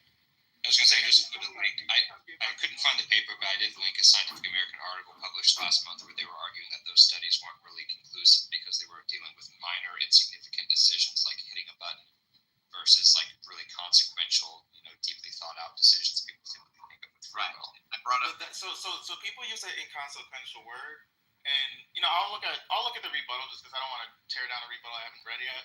I like it, I just want to be fair, but people use an inconsequential word, or inconclusive word, and the inconclusive in science is kind of like they use this for every single disagreeable outcome. So if somebody has some personal stake in fucking free will and they really want it to be true, and they also have contributed to peer-reviewed studies before, all they have to do is say, "Oh, this is inconclusive." But the fact of the matter is, technically everything is inconclusive because everything can be proven wrong, or not even proven wrong, but everything can be challenged, right? But we have to just go by what we're dealing with. Right. What we're dealing with, I mean, we're saying the decisions are minor, right? But these minor decisions, I mean, okay, these minor decisions, that's almost like saying like which lane that you're driving on in your car is minor. Well, it is until there's another vehicle right next to it. And you can say, well, it's not the same, it's not a life or death situation. But picking up your hand and putting a button is something that you absolutely, like, if you don't have free will over that, I just can't, if you don't have free will over that and you don't have free will over the decisions that have years of influence behind them, then what do you have free will over? I'm not sure that's true, though, because if you look at, like, in a court of law, right, there's a difference between murder and manslaughter, right? If you accidentally kill someone because you didn't hit a brake in time or something, like, you're still responsible for that, but that's much less malicious than plotting to drive someone and run them over, right, in a way that's much more sinister, right? And we would say that person in the second scenario is doing something much worse and is much more egregious than the first because the intent is what matters.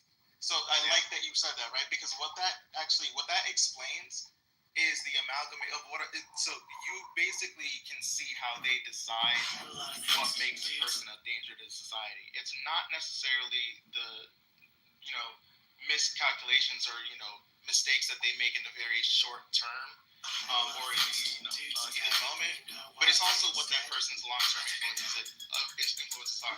Because essentially, when you tell someone, "Hey, you're a danger to society, you can't be out. We gotta put you in jail for 30 years." What you're telling them is that, okay, the course of your life over the long term and the compound effects and the chain reactions that come from an early age, plus your ability to do this in the short term, results in an unsafe environment for other human beings. And so that's why I'm saying, it makes sense that they go about it that way, but it doesn't necessarily mean that, it's because of a difference in sort of free will That's exactly really how like say that there's more will than others. You know what I mean? Well, that's the majority. I mean, from last time I checked field papers, the majority position on free will was compatibilism by a pretty strong amount. Yeah, but what do you know? Second, libertarianism was third. What was that? Yeah, but what do you know? Yeah, well, I'm just citing what other people are saying. Sure, buddy, sure. With the majority of some experts. So what are you saying to that? Most, I mean, they're not determinists. Not in the sense. Well, compatibilists are determinists, but they don't agree that it does. But they still think that you can have responsibility in an equal sense. So that they would What else are they going to say when you think about it? They would say that you still have responsibility even though you're determined. No, I mean, that's my point. What else are they going to say? I kind of feel the same way. Even if you don't, anybody who doesn't believe in free will, like, you know, you can not believe in free will, and if you decide that therefore nobody should be held accountable to anything, then, you know, it goes against evolution. Go ahead. A compatibilist is someone who believes that free will is compatible with determinism, which seems to be something that you're excluding. Well, the thing is, right, free will being compatible to determinism, you have to try to make those puzzle pieces fit. And they just say, well, yeah, but still, it's like people like to use the whole "but yeah" argument, where they start saying "but yeah," and then they don't necessarily explain how the, you know. So if you want to go into like, well, the point is though, we have to decisions that you don't have control over, then you know. Yeah, because the whole point. I mean, do you know about like Frankfurt cases, for example? Like those are typically the most common things given in the literature, where you can have thought experiments about situations where the person's completely determined to do something, and yet we would still say they obviously seemed like they were responsible in a significant way, right? Because the two intuitions we have are one that does seem like everything has a cause, and it's weird to think that we're different than that. But it's also seems like we have responsibility in a very unique way, right? We don't get mad at tornadoes or earthquakes in the same way we do about get mad at serial killers, right? We sort of assume that there's a different sense of agency and responsibility than there is with just, oh, this is how the laws of physics are acting, right? There's a much more human aspect to it. So it's the balance between those two facts of life, it seems to us, and that's sort of where you get the compromise. To be quite honest with you, the getting mad, right?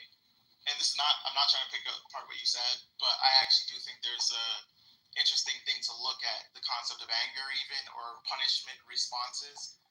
These are utilities of evolution.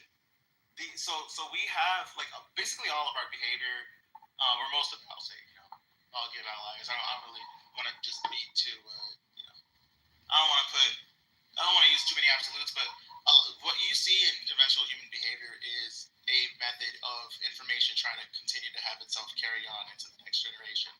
That's what life forms do. It's all in general, including right, and so when you get to the level of advanced life, or if you will, quote unquote, the complex life form that we are, as well as like most mammals and whatnot, you're gonna see these responses be because if there is not that response that is, you know, brought forth by and large, then you're gonna have the human species somehow wipe itself out, or look the other way for dysgenic behaviors, and you know that's what's brought us here. And so when you also look at that introduces really the anthropology of humanity. Like it's like the evolutionary psychology, and look at it from an anthropological standpoint, and you see that like even our behaviors and our, you know, the decisions and the things that we consider to be logical always lead back to, you know, to information carrying itself on. Well, it's fine, but there's no reason why it shouldn't, right? Like I contend that, but it doesn't follow at all from that therefore they're like not reliable or not truth tracking. You could do the exact same thing. I'm not saying that. Go ahead. Right. So that's why I'm not sure why that's relevant. I could look at a tree and say the reason that I see a tree is because I have light receptors, and these light receptors are beneficial evolutionarily because I can survive my environment better and produce more generations, et cetera, right? Yeah. But in the same way, you can do that with anger or any emotion. Like that's true. Humans do have the higher emotional intelligence because it's good for survival. But it also tells us all about the world. And just like I think you can look at a tree and see it from the light receptors, you can also use your emotions and feelings, generally speaking, your intuitions, to track other truths about the world. So I don't see why they're not any more significant. But that's the point, right? That's the point, is that like there is, in terms of information carrying itself on, there's no utility for, say, having the same accountability response to a natural disaster as opposed to, say, a person, because we know that there is no possible method of holding a natural disaster accountable other than, holding ourselves accountable to that natural disaster. Whereas when you hold a person accountable, you make the rest of humanity more likely to carry on its information. And that's why we have that behavior in the first place. Yeah, sure. Again, I don't see why that follows and what that has to do with anything you explained. The initial conversation was about, even just like God as it relates to free will and the idea of a God having, holding its creations accountable to the decisions that it makes in a unironic way. It's just not. That's not the case. It's just not. You know what I mean? We're better off not even. And maybe I'll tap up this. I'll put it. I'll wrap this up with this, right? That leads into anti-theism because at some point, I think we all have a right to maybe decide, hey, have we? Okay, I'll put it like this: have we collectively outgrown the utility of this convention? And I would say, yeah. I would say, when it comes to religion and God, we have. You don't think that religion is evolutionarily advantageous, and that's why it's been preserved for so long? It was, but we are. I'd say, for example, sometimes chimeras emerge, sometimes mutations emerge that become the overall consensus. It's like, okay, the first human being to, What's your name? develop, or the first Homo sapiens to develop, Thanks for the the question. frontal lobe or whatever, in order to get their hippocampus to the way the modern humans is now. That's like an anomaly. The early ones might be like, well, shit, why do you even need that? Why do you have that? But eventually it's because that's the way things move. And I consider myself to be, as well as any other anti-theist, kind of like a human being who, based off of observation and just cultural influence and whatnot, I see this concept, the construct of religion, and see what humanity can't be without it, and live a life for myself without it, and see what, we can be overall. I'm just pushing it in that direction. I'm not necessarily a big. I'm not aware of any proven example of mostly. There are religious cultures, even though they still have belief in supernatural. Scandinavia, for example, or China, there's really not any major culture I'm aware of that's lasted where they sort of rejected complete belief in supernatural. They rejected afterlife, all that stuff. Because I think that does have serious consequences. We're the only organisms that have this high concept of mortality, and I think that's so bad for our mental health and so depressing. That's why we hold on to beliefs in heaven. I don't say that somebody who does believe in heaven, by the way, but my point is I don't think that we're evolved enough to where we could survive as a species longer without basically just becoming so depressed and not doing anything. I could definitely get. I feel like I could. I've done it before where I've been able to make people pretty much feel pretty happy that there is no God or a heaven or an afterlife. You can say that anecdotally. I'm just saying empirically that's not true on a broad scale. You might say that anecdotally, but I don't think that's. Caleb, can I ask you something really quick? That's kind of your opinion, though. I respect it. Look, I my opinion. I just cited every culture. No, your opinion is that humanity can't, I'm saying it's not been demonstrated on a wide scale that they can. It's theoretically possible. But I don't think it's plausible right now. Yeah. That plausible part is, I'd say, well, yeah, go ahead. Well, Enoch, remember you hit free will, and I appreciate the discussion, brother, but you hit free will. I don't think you demonstrated. You're citing studies, which I brought up the button thing before. You said, well, no, there's much more, like AI is doing stuff, and they've determined, this is conclusive. I'm like, well, it's like it's been debunked, quote unquote, right, as you put it. I don't think you've shown that at all, and I don't think any of these studies say that. So there's work being done currently on free will, and it is not something that has been settled. There's no consensus on this, and to take that position is I think that's pretty wild to say that it's been definitively ruled out. Then beyond that doesn't show that God doesn't exist. You could have a deterministic or theological deterministic kind of God, which I'm heavily opposed to. I don't think that is the God that we serve. I don't think that's the God that's in existence by any means, but that's fine. You still could.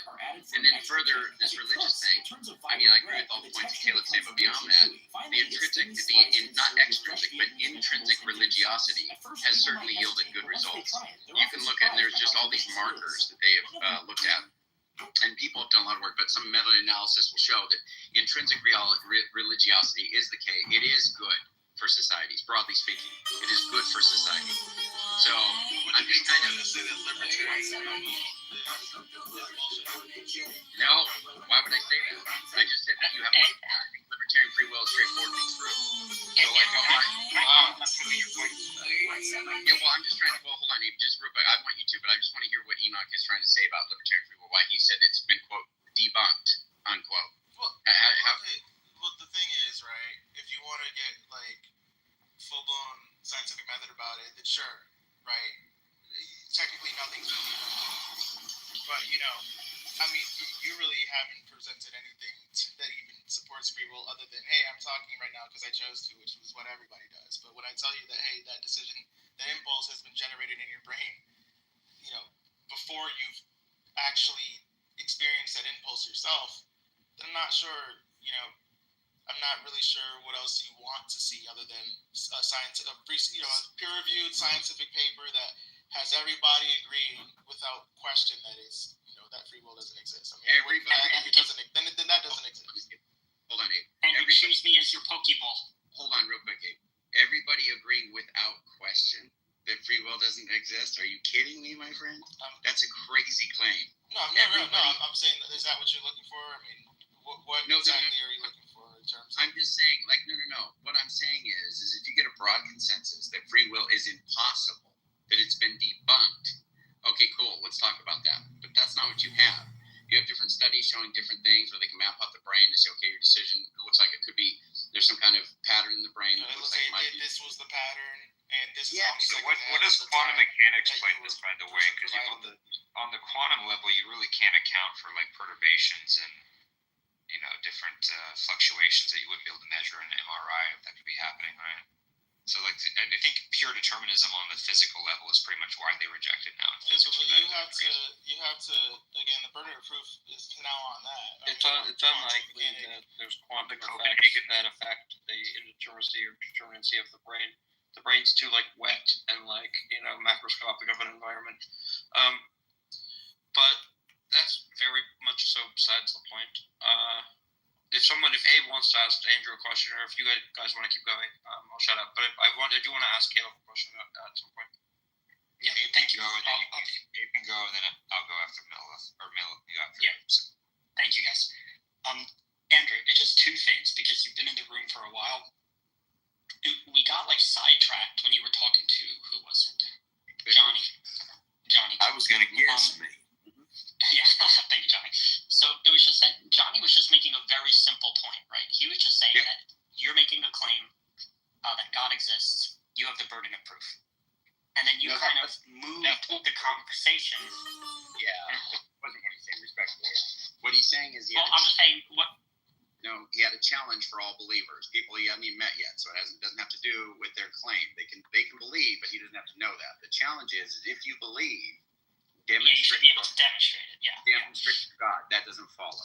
No, if you know. But the point is this. Well, here's the point. You should acknowledge it, but you should acknowledge it doesn't follow. It does follow. I acknowledge that you can know something without being able to demonstrate it to someone else.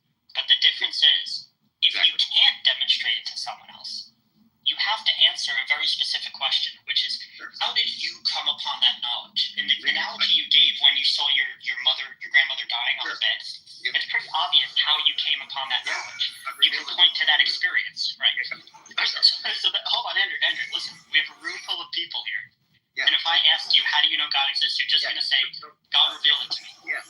I don't have to know the mechanism by which God does that. That's very weird. But here's the thing. Don't you think it's a little odd? You're a human being just like me. You were born on this planet just like me. Why would God choose you and not choose me? I can speculate. There's a whole bunch of the Bible has a lot to say about it. I think it's about what but I'll tell you that I can see it. God may not want to reveal himself to you because you're not going to be an authentic respondent.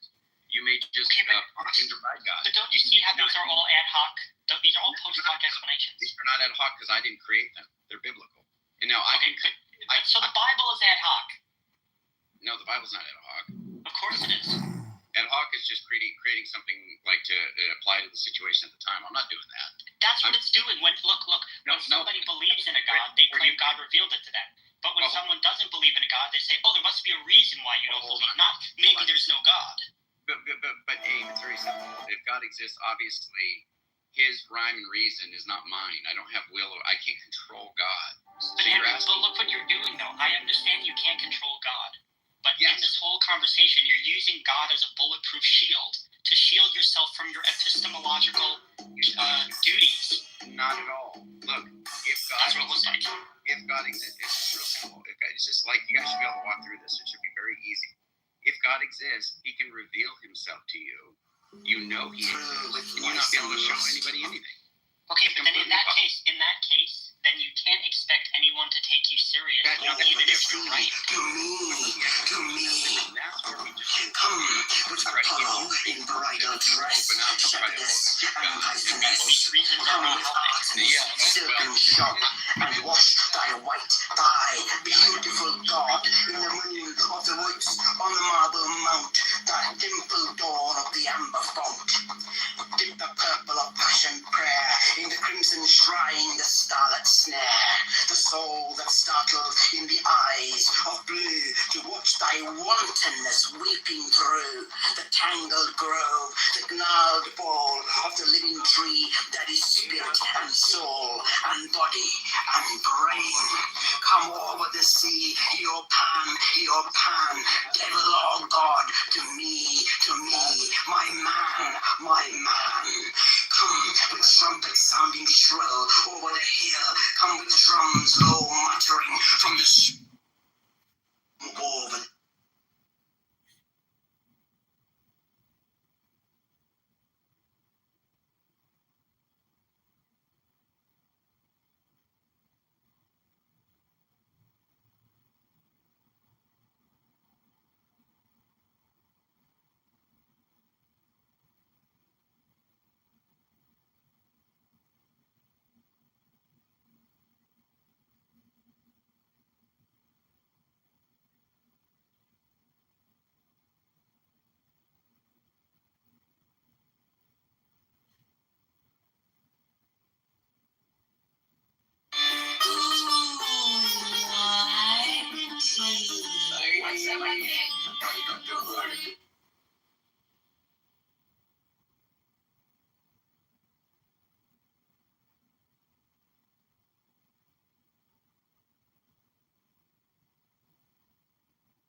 Tell me that you have not received.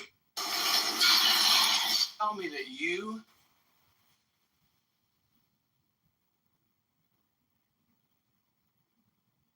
This is no ordinary fish. It's a real dinosaur fish. Its skin is so tough that you can think of it as level 3 bulletproof armor. Even the razor-sharp teeth of piranhas can't tear through it, and sometimes even crocodiles fail against it. In fact, you'd need a hammer just to cut through its skin. But the most terrifying thing is the way it hunts. The moment it spots its prey, it sucks it in with lightning speed. And then, how the prey's blood flows out through its gills, you can see it for yourself in the video. So don't forget to like and subscribe after watching.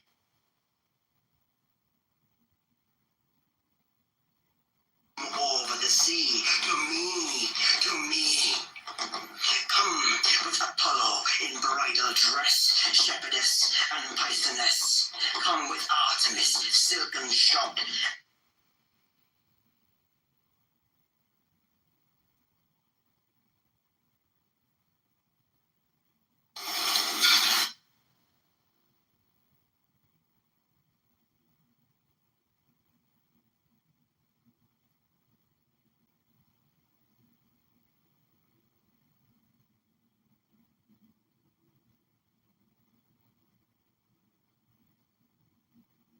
Africans, is it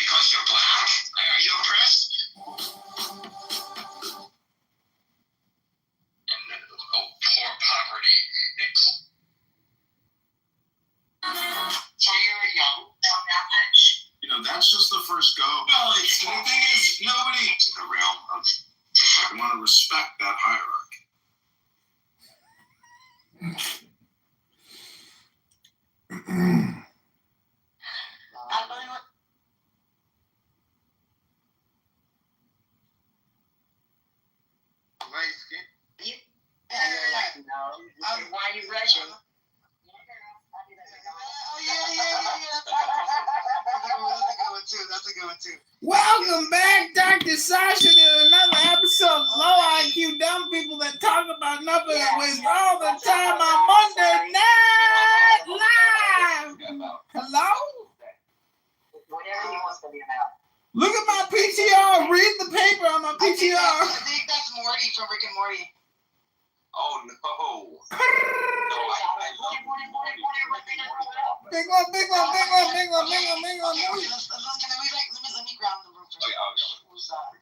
So wait, you had asked. Honey, I love. Shut the fuck up. You know what? Let me drop him real quick to the Ooh.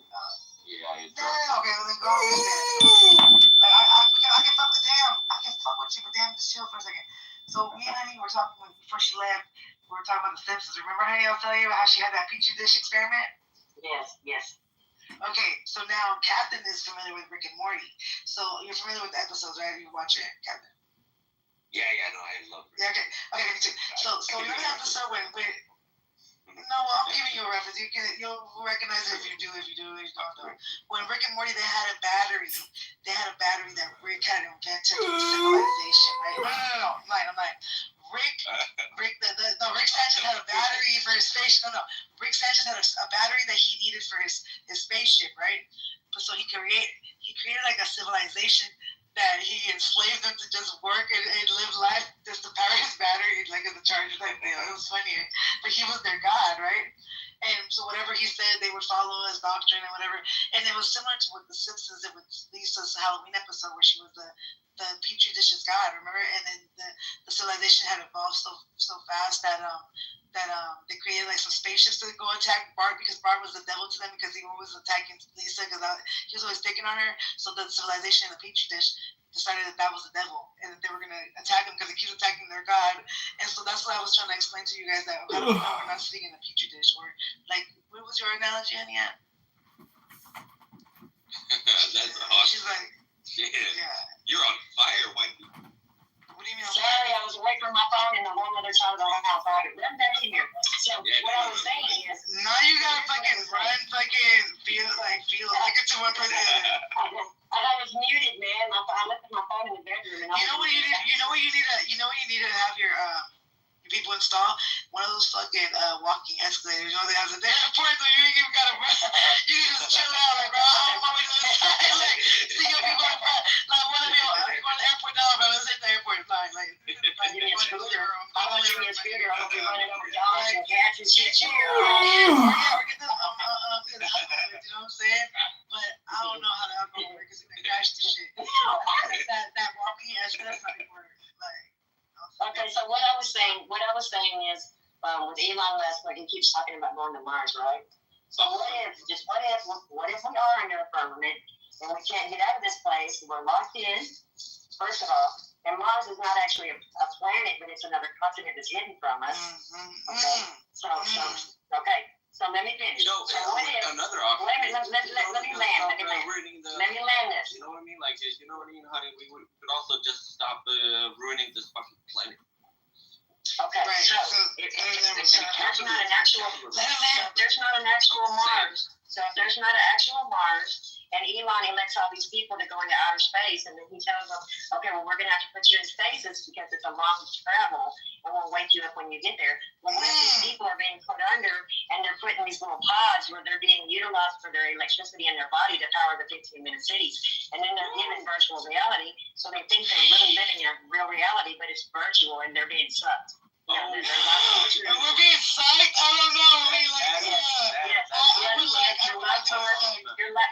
You yourself become a Baghdad battery. You become a Baghdad battery. Dead, man. That's the new episode of Black Mirror. So this is why. I tell her,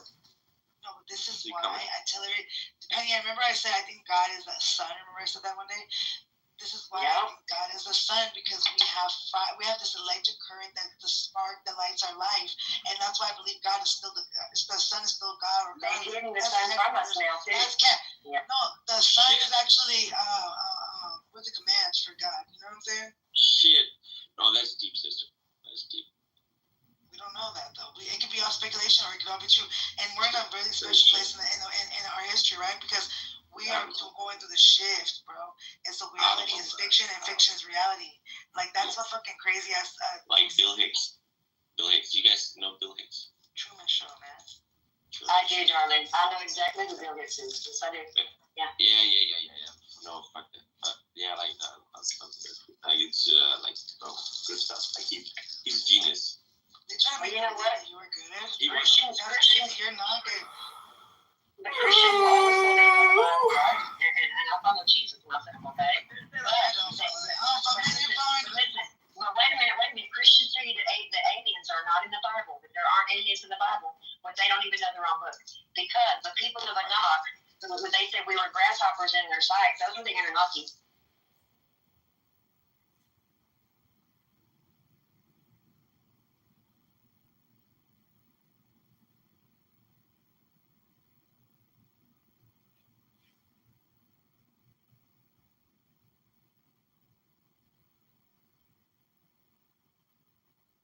Motherfucking Anunnaki. They're called defiling their own flesh. He is declared. See, at the borders, the question was asked, when will they be opened back up? And he did not state when they would be opened back up. I saw someone interviewed shit. Next to the bag of down shit. And he was masked with gloves. Trump 2025. Trump 2026. He said that he feels really bad about what is going on, but they have to feed their children. But do you actually, hold any accountability for what's going on? He's like, yes. However, the Americans have the node operators and the miners, they get to decide whether or not, they accept that code. And if they don't think it's good for Bitcoin, why would they ever accept that code? Right? So they'd be like, okay, well, fuck off. We're just not going to take that code. And so that would be a split of the Bitcoin code, and then there'd be some shitcoin that the core devs want to support. Let's look at green lobster. This lobster is massive. Something different about this lobster than the lobsters I've cooked in the past is that it's a bright green. That's because it's specific to New Zealand. It's clearly a spiny lobster. You can tell because it has spines all along its back. Anytime you're about to cook a lobster, you need to look for a little bump on its head. That's how you're going to make sure it doesn't feel the boiling water.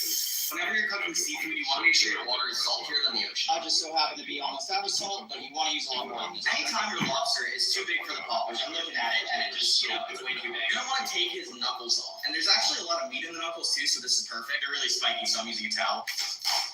Okay, great. Now he doesn't have a face. And now he should be able to fit in the boiling water, just like that, snug as a rug. Make sure you take any plastic off before boiling seafood. In go the knuckles as well. Depending on the size of the lobster is how long you let it boil. Because this one is like 4.5 pounds, I'm going to give it 15 minutes. I'm excited to see what color he turns. It's finished and it's turned a bright red. Beautiful color on it, look at that. Let's cook a green lobster. If we want to use money, we have to depend on the government. Probably a fucking bank.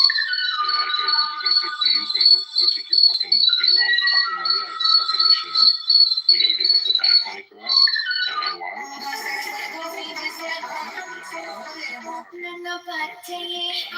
Credit card? It's just fucking rapery. It's rapery that's unnecessary.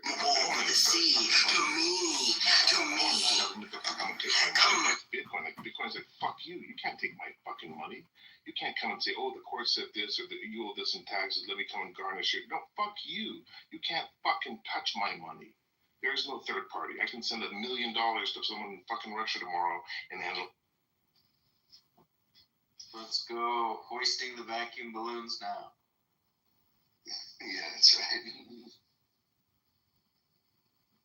Hey, Britton, congratulations on the Nuggets. That was a pretty good finish. Oh, dude, did you watch that? That was amazing. I couldn't believe that. Oh my god, I have to do. Look at this community.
Carbon. Hello. What up, Carbon? Hey, what's going on? I'm chilling. Debating whether I should get a piece of pizza. Pizza will save the world. Pizza, pizza pie. Just a little pizza will save the children. Hold on, Richard.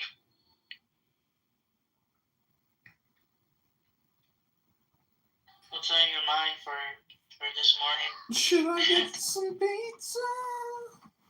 Nice sides pizza, of course.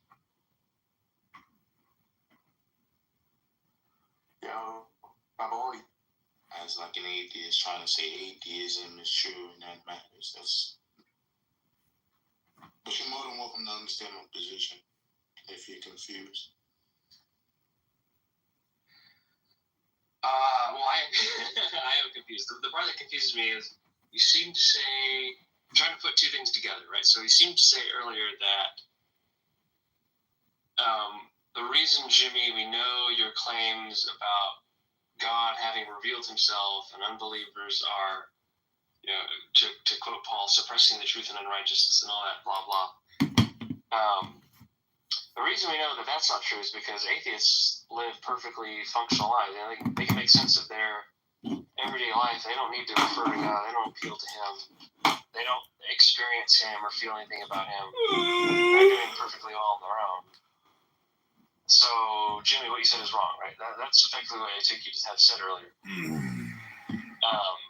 But now you're saying, or it seems like you're saying, that you're just an observer and you're not claiming that atheists can make sense of their lives, that they don't need God or that they don't experience God. And that confuses me because it seems to be... No, not at all. What I'm trying to say, basically, as an observer, I'm trying to show you that two sides of the coin can, in my perspective, be correct. So what I'm trying to say also is just based on your subjective opinions. Both of you people can live your life cordially fine, perfectly, without needing this or having this, without having a clash with each other to prove one of the others is right or not right. Like you said earlier, if atheism is true, why does this matter? As an observer, I look at you as both of y'all could be true, possibly, but y'all going That's a moron. One or the other, right or wrong, and I look at it as peasants because your God is an observer right now. Like he's watching us converse, have conversations, and he's not interfering. He's not stepping in. He's just watching. I think he's doing more than watching, but let's put that aside for a second. I think the issue is like what it sounds like you're saying to me when you talk about like two sides of the coin is you're saying atheists can live life and make decent sense of it, and Christians can live life and make decent sense of it. Atheism doesn't make it impossible to live. Christianity doesn't make it impossible to live. So they're both just two sides of the coin. I look at the two sides of the same coin, arguing over the same context. Like comedians say the game, this song never ends. But I look at it as two sides of the same coin, arguing over the same concept. Probably, and you would agree, before me and you came to existence, and probably after we're died, this same concept of God. Does God exist? One side says yes, the other side says no, and then we have another one that just comes around the corner and said, I don't know. The agnostic. So, yeah, two sides of the same coin arguing over the same thing. Both of y'all share something in common and don't. Yeah, I don't see the thing we have in common, I guess I don't see... Seems to me that, like, in order for me to share your point of view, I would need to believe that atheists can live as rationally and morally and functionally as Christians do, but I don't think that that's actually true. You don't think it's true because it's subjective.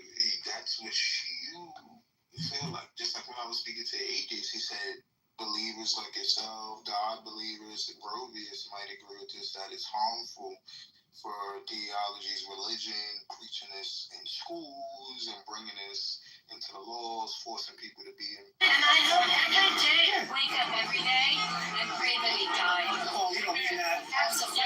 That's an evil thought to say. I say it. Don't you want to win based on winning the argument? I want About God, it's like you people don't understand two sides of the same coin. Like, why can't both of y'all just live in reality of what y'all believe to be true and just want him to be gone out of our hair and our country. He is destroying the entire world. Do you know? How did you feel when they Do you know that? Do you know? Wait a minute. Do you know? I think we don't agree on what's. I don't think Christianity is subjective. I don't think a lot of atheists think that atheism is subjective. Some man lost. And so, yeah, is it objective to you, but subjective to others? Like, your truth can be objective to you, of course, it's absolute, but it's subjective to others because they don't look at it like. I don't think that objectivity is relative to how people feel about it, right? I think that's the whole concept. The whole concept of objectivity is that it's something that's extramental and so not contingent on. If you get any type of an internet router, whether it's this is another small one, NCO that they happen to have. Yeah. Unless, And some of those folks said they experience large productivity maybe the consequences. objective state of affairs like guarantees, causes, or entails certain beliefs, right? But other than that, I don't know. I don't think that something can be objectively true for one person and not for others. That's what the word objectively means. There is that it's universal. So if it's universal, why everybody is not just believing God? We talked about that, remember? So I don't know how familiar you are with Christianity, but the Christian story is that, after God created the world, humanity fell, and we've been fallen ever since. We've been sinning, we kill people, we rape people, we pillage. Human beings have a pretty sordid history. We're not very good. And that's why the Christ of Christianity had to come down and die, because our Creator is a just God, and somebody has to pay the price for all our sins. No, he's going to screw my whole life up. And offers reconciliation. Regurgitate it, they just tangle themselves all up. So to answer your question more specifically, right, like, the reason people do not affirm Christianity is because even though they know that it's true, like you do, they do not affirm out loud that it is, because that's not this ass. He's got my hook, putting ourselves underneath this God figure. We may even have all these beliefs about how this is holds traditional religion, has these outdated habits, said some pretty brutal things about cutting off the tip of your penis, et cetera, et cetera, et cetera. And so to some extent, it's like, psychologically, I've been a sinner too. I understand why somebody might think that. But the issue is that ultimately, we have damage. We don't like God. We don't want to see that. We don't pay what he's due, and we have a predisposition to try to be the rulers of our own worlds. And some of those folks said they experienced large productivity consequences as a result of their and just live however we want. Subpar internet access. The researchers then ran a... That is why not everybody agrees. So, right, we all know it's true deep down. Just secretly lying to ourselves for fun, right? So, it must be exhausting to you being the only one brave enough to face the truth. Everyone is apparently too scared to admit. It's not even that I'm brave, man. I wish that I could take credit, but I can't. It's not that I'm brave. It's that God is very merciful, and he invites everybody, you and me, and Vincent and Roy, and the comedian. I don't know who that is, but he invites everybody to believe in Jesus and to be saved from their sins. It's an open invitation to everybody. Very merciful God. I'm not some smart Plato figure who crawled out of his cave and saw the high forms of reality and came back and told everybody else. We've heard from I'm President a dummy. Trump today, I'm just another white trash dude from California who God was very merciful to, and I've seen, in virtue of his son, I've seen his grace. And I would hope that other people would experience that same love for them too. That's all there is to it. There's nothing to do with me being smart for seeing the line. Read minds, brother? No, I can't read minds. Oh, okay. So then you actually don't know what I believe, and you just assume. And call an assumption true, that's not faith, it's like projection.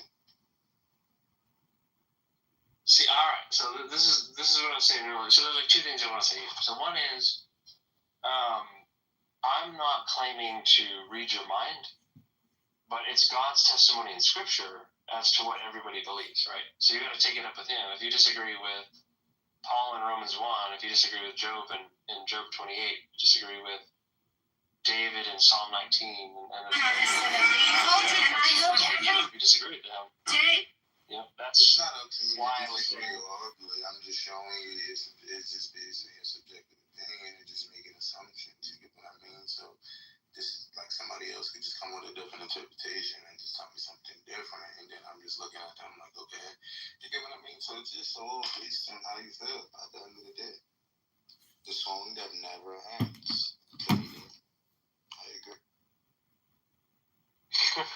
Well, I think that if your point of view is somebody can always come along and interpret something differently, then they could just say the same thing about that claim itself. What? Like what? The claim that you're making, that the Bible can be interpreted differently. Is that not true? What I'm saying, no, I don't think it's true, but what I'm saying is... You don't think that's where... Whoa. Hold on. The way you interpret the Bible, somebody doesn't have an opposing view on it? You're a Calvinist, huh? Yeah. No, I didn't seem over. Like, it's probably a Trinitarian. Like, yeah, I mean, it's Christian room open right now. Sister Cherry. I'm not saying Calvinists worshippers of the devil. So, two people do interpret it in two different ways. Of course. Yeah, no, I'm just saying it's not... Oh, yeah. Oh, okay. I was saying I don't believe that it's open to like an infinite number of interpretations, but you know, even if it were, the retort that I'm making is there is no reason to dismiss the Bible as so open to different interpretations that it's merely subjective. Why not? Unless you were willing to say that everything you say is open to so many interpretations that what I believe you mean is subjective. Like what? Tell me like what you're saying is subjective that you don't agree with. No. That's not the point. The point is not whether what you're saying is subjective. Well, the point is there would be no reason to think that the Bible is subjective because it's so open to interpretation. I never said that. I never said that at all. If I read a passage out the Bible right now, just a random passage of the Bible, it says what it says. I had no interpretation of it. I just read it. Let's do an example. Let's do Romans 1. You are barred from this court's counsel until you are once again presentable. Yeah, let's go to Romans 1:18.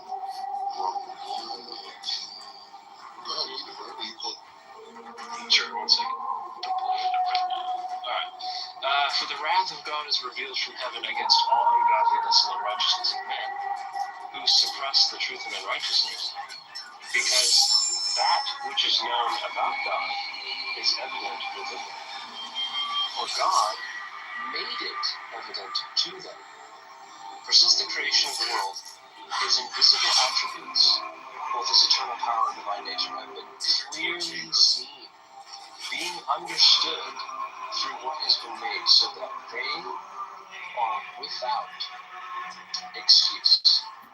For even though they knew God, they did not glorify Him as God or give thanks, but they became futile in their thoughts, and their foolish heart you was are barred darkened. from this court's counsel until you are once again It goes presentable. on. We can read as much as you want, but it seems very clear, right? Like, unless you think this is false or underdetermined or subjective, etc.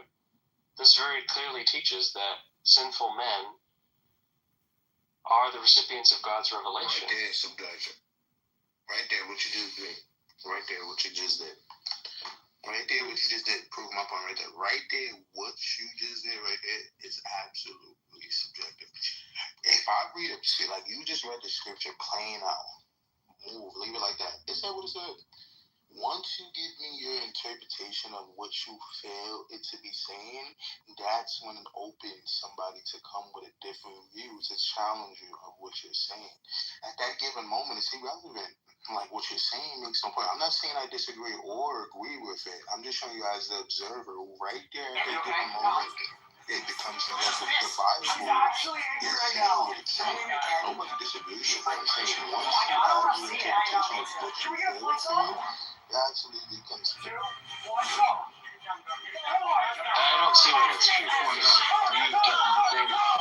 Well, one reason I believe that is because you've done the very same thing with your own people. I haven't went to the Bible or anything. I haven't been any of that.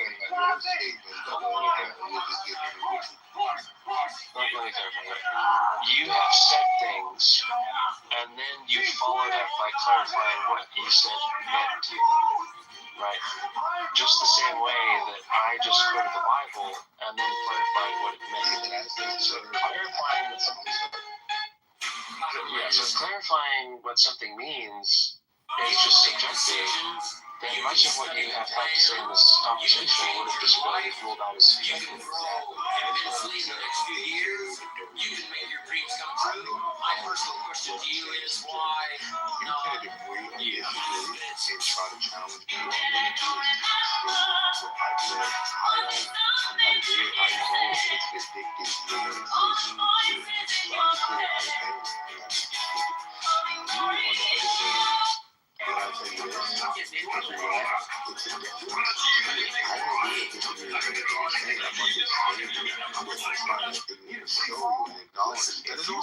SNAP, Medicaid, SSI, or Section 8, always going to qualify challenge for somebody's a brand new always smartphone with somebody's unlimited service, I don't have to absolutely do free. any of it. That's right. I don't know what's taking it. I think that if you're saying all of what you have to say is subjective, that seems to be As the AKA the very perspective, I'm just stating what I feel. If you disagree with it, Don't waste your life. I know you know that's inside of you. You know what I mean? You have to agree with some things.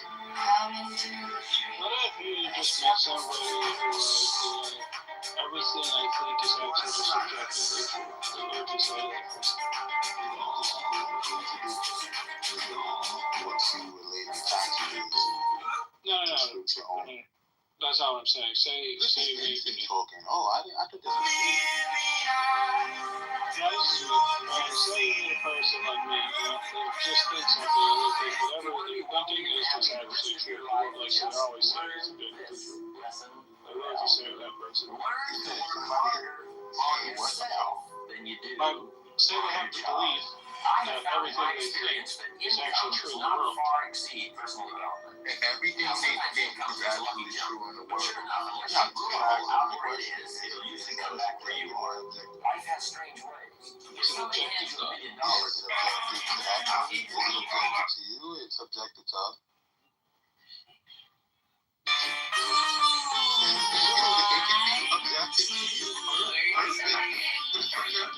Because there's somebody that absolutely has an opposing view on that. And it's irrelevant at the And some of those folks said they experienced large connectivity consequences as a result of their subpar internet access. What is going on? The researchers then ran a study to see what would happen if everyone I'm just talking about your hypothetical. I wasn't talking about you. I'm saying about the hypothetical. The response fails because it respects the question of the view. Your response is like, oh no, look, there is this distinction between your perspective and the truth. And so there is a distinction. I'm not. How is there no distinction? I mean, how not? Like, do you want me to explain it? Okay, so when I think something is true in like the temples, it's true. I'm not buying these again. Hero for the hood. Begin voting in elections. Okay.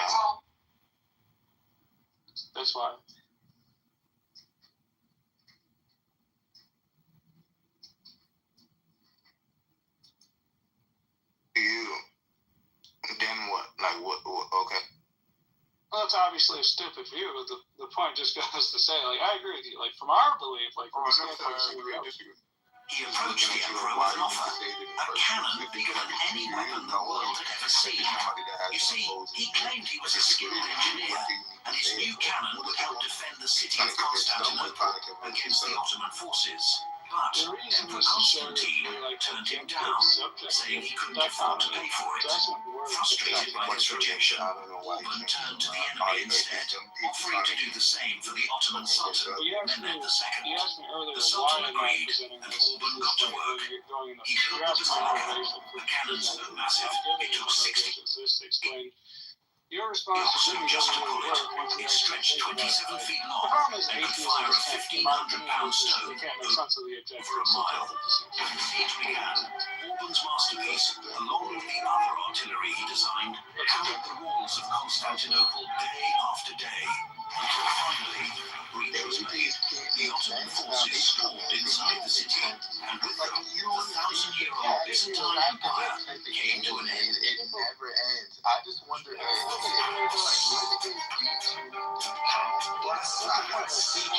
what's your big idea? There's postmodernists that think everything they think is true. That's not my point. Like, it just shows that, like, once you try to use this kind of argument to point out the bigger question, so you need something very and it's possible as the observer, that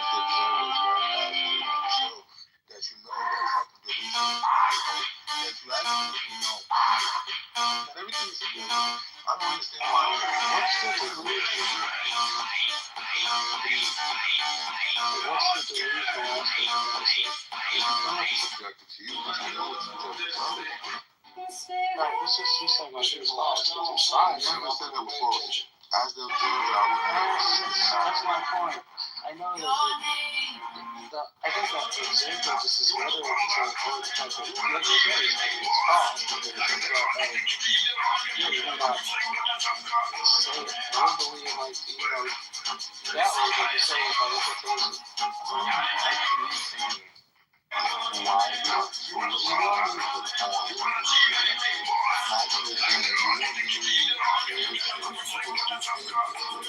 About your God can be true to you only, and to whoever believes in your truth, and the atheist or the agnostic truth can be true to them. Instead, y'all will be clashing in this arrogant ego conversation, trying to figure out who was right and who was wrong. And you know this been happening before you probably came into life out your mother's womb, and probably be happening after you die. I just wonder. It doesn't even make sense. How not? Other than what what you're doing is just subtly equivocating. Like, yeah, what you're saying is you may believe that, and other people could believe that, and we could just go our separate ways. That's true, but like, there's nothing wrong with it. That's not the dispute we were just having. So you just said it makes no sense, but you just said there's nothing wrong with it. So it's like make your mind, Vincent. Is it something wrong with people living their life holding to the view that God doesn't exist, and you can live your life holding to the view? That's not what I said. That's not what I said. Didn't make sense. What didn't make sense was the subjective objective dialectic before, in order just to say, well, that's just true of your view, not true of actually reality. The whole point of the thing is to provide an argument, right? Like, that's what he's trying. He's giving you like a run-of-the-mill tag argument. I can see what he's doing.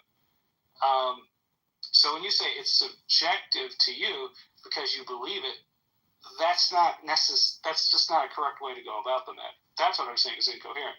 And then you kind of switched what I said in the middle of what you're talking about to say, oh, well, what you're saying is that people can't disagree. I never said that. I said people can disagree. It's not the fact that they disagree. It's just the disagreement doesn't show that your claim is subjective. Like, there is no justification for them. There's no, like, that's what I'm saying. It's not a claim for them to show that they claim is subjective.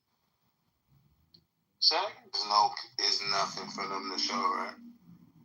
There's nothing for them to show. Mm-hmm. Put more meat on the bone. There's nothing. You talking about the atheist, correct? I was just talking about you just a minute ago. What can you be talking about the observer? It's nothing to say about me, brother. I'm just showing that I've been doing this forever. Like the brother just said in the chat, the song that never ends. When does this end? When do we come to a conclusion? All of us in humanity can say on. I know you're probably going to say it just doesn't matter. Does God exist? We all can stand on. Does God not exist? Or we all just don't know. Do you ever know when this ever ends? Or we will just have to wait until death to see? The obvious point here is that we already think like there's good reasons to believe God exists. Mm-hmm. We were trying to give. I think Jimmy was trying to give some of those motivations with some kind of tag argument. That's just stupid, man. I'm not. You gotta give good arguments why God not exists. I can pick a hard atheist in here right now that shows why God not exists. What methodology do I use to watch peasants to come to the conclusion of who is true and who is false? I just have to wait till the last minute. Because all you're doing is saying, okay, all your beliefs are unjustified. Even though you're not like saying you're saying it, that's all you're saying. It's just not a real. It's just a claim. That's all it is. I never said any of that. It's like they assume and all look through the conversation. Nah, that's just what you're saying, bro. It's like you don't get what you're saying, but everyone else does. You just have to make assumptions instead of asking questions. No, it's just not. It's okay. When you ask, is it subjective? Are you saying those are just my beliefs and there are no justifications for them? Is that what you're asking? I'm not saying there's no justification. I'm just asking, is this based on your own opinions, and it's not like a universal fact that we all... That's just to ask if there's no justification. See, that's what I mean. I never said that. Okay, well, you don't have to say it. Like, it's a trick question. You know what I mean? A trick question? Yeah. Why? You have, because once I show you the entailment, you just deny that's the entailment when I ask you, and then after I answer, the conclusion is just going to be you slip back the entailment. It's a bait and switch. You say the language doesn't entail there's any that I'm making any claims about the justification status of your belief, and then you turn around right after the fact to say this is justification status of your beliefs. It's not there is none, which is the entire point. Oh, it's alright, Nick. I mean, Vincent. I'm sorry. It's alright, brother. It's okay if you can answer the question.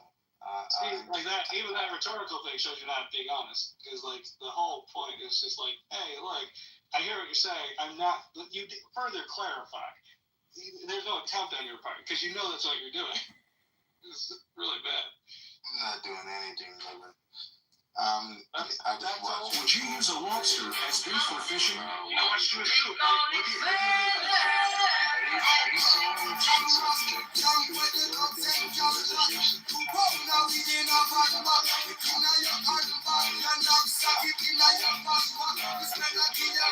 Would you use a lobster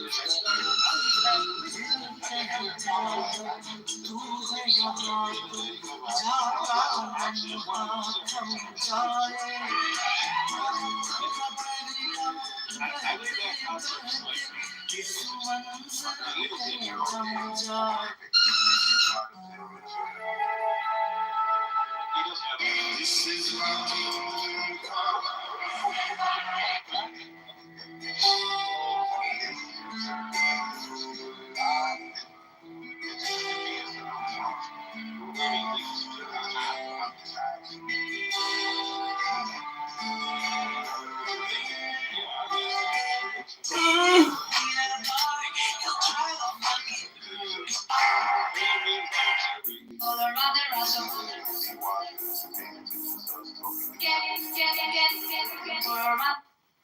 Is that going to be an objective definition or your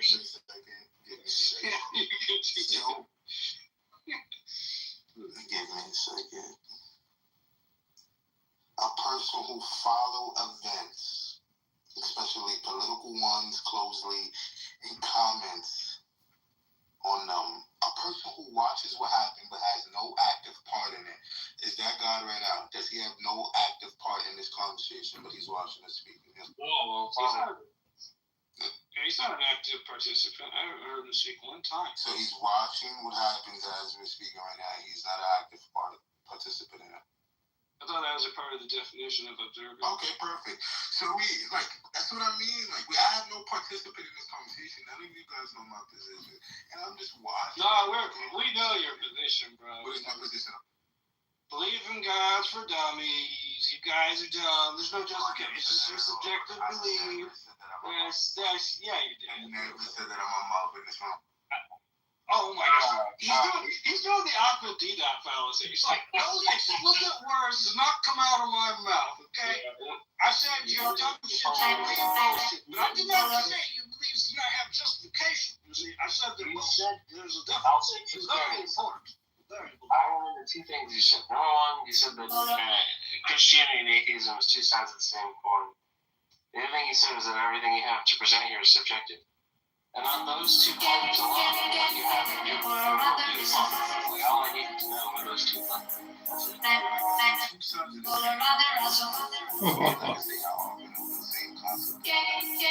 You know what makes me feel pain? When us small content creators put so much work into our videos and trying to make them so entertaining, we get minimum of 300 views, and then in maximum of 500. But these are girls on TikTok. You know what makes me? I had that one viewer, and that viewer keep going. And he's staying more. Week 2, I started averaging 4 viewers. Week 3, 8 viewers. Week 4, 20 viewers. So on and so on and so on. So I streamed every day. I didn't care about nothing else but YouTube streaming. Calm as the peacemaker, wondering if all you can just hang up your jerseys and just go on with your life. So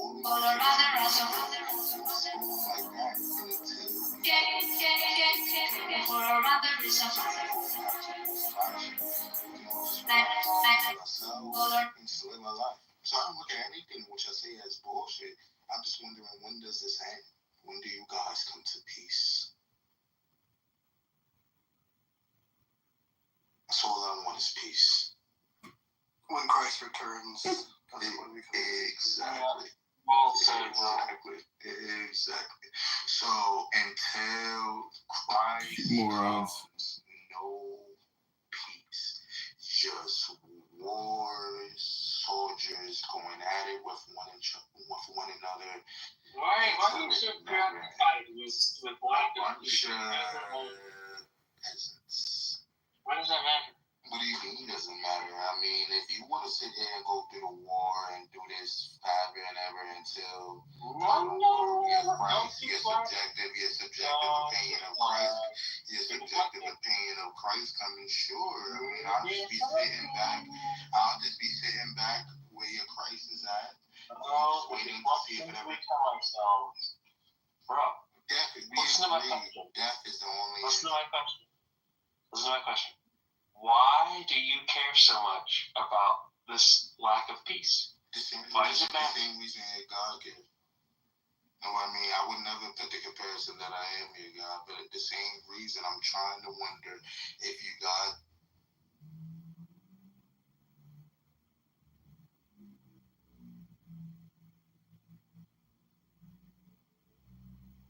Dilemma. Your dilemma is, I'm not in a dilemma. Dusty, you're doing it again. Wait. I need to. I'm a dozen. You need to shout. Look at that. Your dilemma is that you cannot produce your claim. Johnny, And I don't give a shit about John. Johnny, I'm going to tell you where this comes from. You have a bad relationship with your father, bro. That's why you.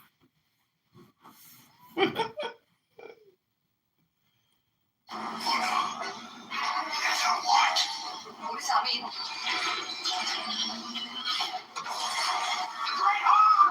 She finally put the brain in. Run from my church!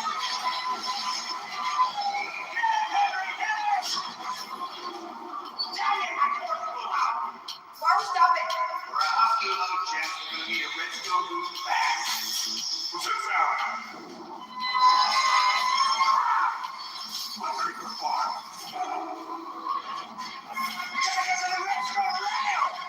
You gotta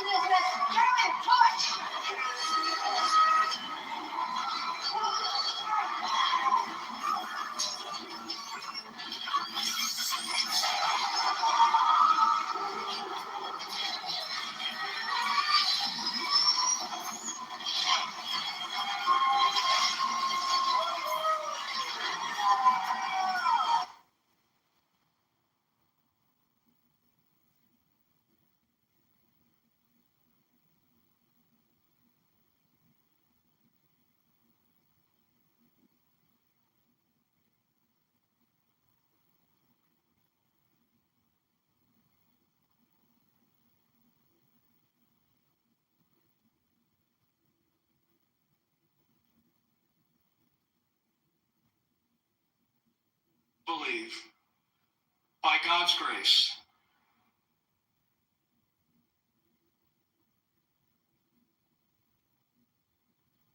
I did my duty that day to support the peaceful transfer of power under the Constitution of the United States of America. Bad data. I'm not reading it off that now. It's feeding intentional bad data to AI, and it can be good because it helps you look for patterns in AI. So it's used for that, for good, or for evil, to screw up your AI. We will continue to show Make up it give bad out. every protest from anybody Yeah, fiddle-dee-dee, that's yeah, protest right. against our president. I think Future's doing the correct job. Okay, go ahead, Future. Yeah, so first of all, when you run local models on your computer, right? Like if you go and download a program like LM Studio, and you go and download a model like Google has Gemma, I'm waiting to see when Grok is going to have a good one for us. Meta 4 is the latest from Facebook, but that one takes too much memory to run because while it's open source, it's inconvenient to run because you need a very big GPU to fit memory to start it up. When you start these models up, the ones that are small enough to run on your computer are fucking dog shit. So for the most part, you know, if you have like a Mac or if you have a PC that has like a relatively normal graphics card and you don't have top of the line equipment, you're kind of limited in what you can run to begin with. So they generally are not super useful for really much of anything besides kind of toying around with, right? So the probability that it's going to hallucinate for you without you like trying to fuck with it too much is extremely high. So when you for example, if I put a video screen up and I ask Gemma 1B, right, and the number and the letter there are the number of parameters on the model, and so that means 1 billion, which is the smallest Gemma model. I can run it super fast, but if I tell it to like do something, right, if I tell it like, you know, clean up this file that has, you know, errors in it and output it in this certain format, it's not very good at it because it's kind of like an intern that, you know, is not from the United States and hardly knows English, and so can only interpret a fraction of what you tell it, right, with your instruction set. When you scale that up to the most sophisticated models that are out there, right, and so that would be Grok 3.5, which we're hopefully going to get to play with sometime very, very soon because I'm super excited about that, or Google Gemini 2.5 Pro, or even Google Flash 2.0. The bigger the model, the more context that can fit in the model, the better the data set that it's been trained on is. The more sophisticated the parameter set is that it's been trained on, right? Right. The higher the probability that you're going to get a correct response to what you're asking for from it. So, in the context of like what a normal person would be doing to perform adversarial AI, right? It's hard to make an analogy. I can't really think of a good analogy. So basically, like, there's a term in computers science that's called garbage in, garbage out. Woke Pope a problem?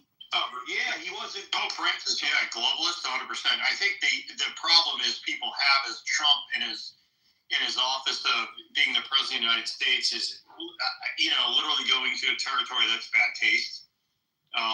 Say the least, Mighty. Go ahead, finish up there, Mighty. Yeah, I mean, that's true. And, you know, Christian Zionists, they didn't have any, growing up here in San Francisco, I didn't notice any significant influence or power where I lived at all. I mean, even today, San Francisco is 23% Catholic. We were, you know, greater in number back, you know, in the 70s and 80s. You know, the fact is the Charlie Kirks of the country, the Ben Shapiros, they're, you know, his ally, they rule the roost. And so the world fucking hates us, and rightfully so. Maybe if you're a Zionist Christian and you're in the space, you want to come up here and contest what's being said. I mean, am I lying? I never lie, by the way. It's kind of the beauty of being raised from actual bullshit. But unless I want to be a self-deprecating moron, right? Hey, real quick, buddy, while you're at a pause, we got Travis who came up here. Go ahead, Travis, and then we got Tennessee. Go ahead, Travis. Hey, good morning, everybody. I woke up and I decided to join the space, and I heard Mighty. I'm glad you did, brother. I heard Mighty talking about my favorite subject as a fellow drummer, because I grew up with music all my life and stuff like that. Learning to read it and write it, and later on in life, joining professional bands and stuff like that. My first professional band, a lot of you guys are probably going to laugh, landed me up in a musical genre of doom metal. I mean, it's loosely contrived from like the like Black Sabbath and all that stuff, which was basically hard rock back in the day. And I mean, there's absolutely nothing wrong with it. And, you know, I love a lot of these bands, and me, I was born in 1970, so pretty soon here, and I mean very soon. Me too, Travis, me too. Right on, cool, man. And I mean pretty soon here, I'll be 55 years old, but you know, the thing is you talked about something that's very, very near and dear to me, because I remember as a kid, and God, I remember those records being busted out sometimes because I grew up in orchestra, first learning clarinet, and then later on being steered towards percussion, and then I ended up with my own, you know, traps. I mean, if you grew up with classic or jazz, you call it that, but you end up with your own drum kit as a kid, being able to afford one, you know. So I remember the Hal Leonard albums, which is the music plus one, and I remember those being busted out by the teachers, because what you can do with those is that you can learn the intricacies of like the lead sections, and you know, again, it's very important because everything is learned either by sight or by ear. So you know, just strictly, you know, reading and writing the actual notations of whatever instrument that you're playing, that's also equally important if that's the route that you're going to do. And a lot of musicians, even I myself, do end up getting frustrated with other musicians that can't do this or that. And I learned over time that that's not the case, because even that's part of the learning curve, because a lot of those people that, even though they can't read proper, you know, notation, or even like for a lot of guitarists and stuff like that, they can't even read like tabs. I mean, look at some of your great guitarists like Hendrix. You know, I'm just sticking to one genre here.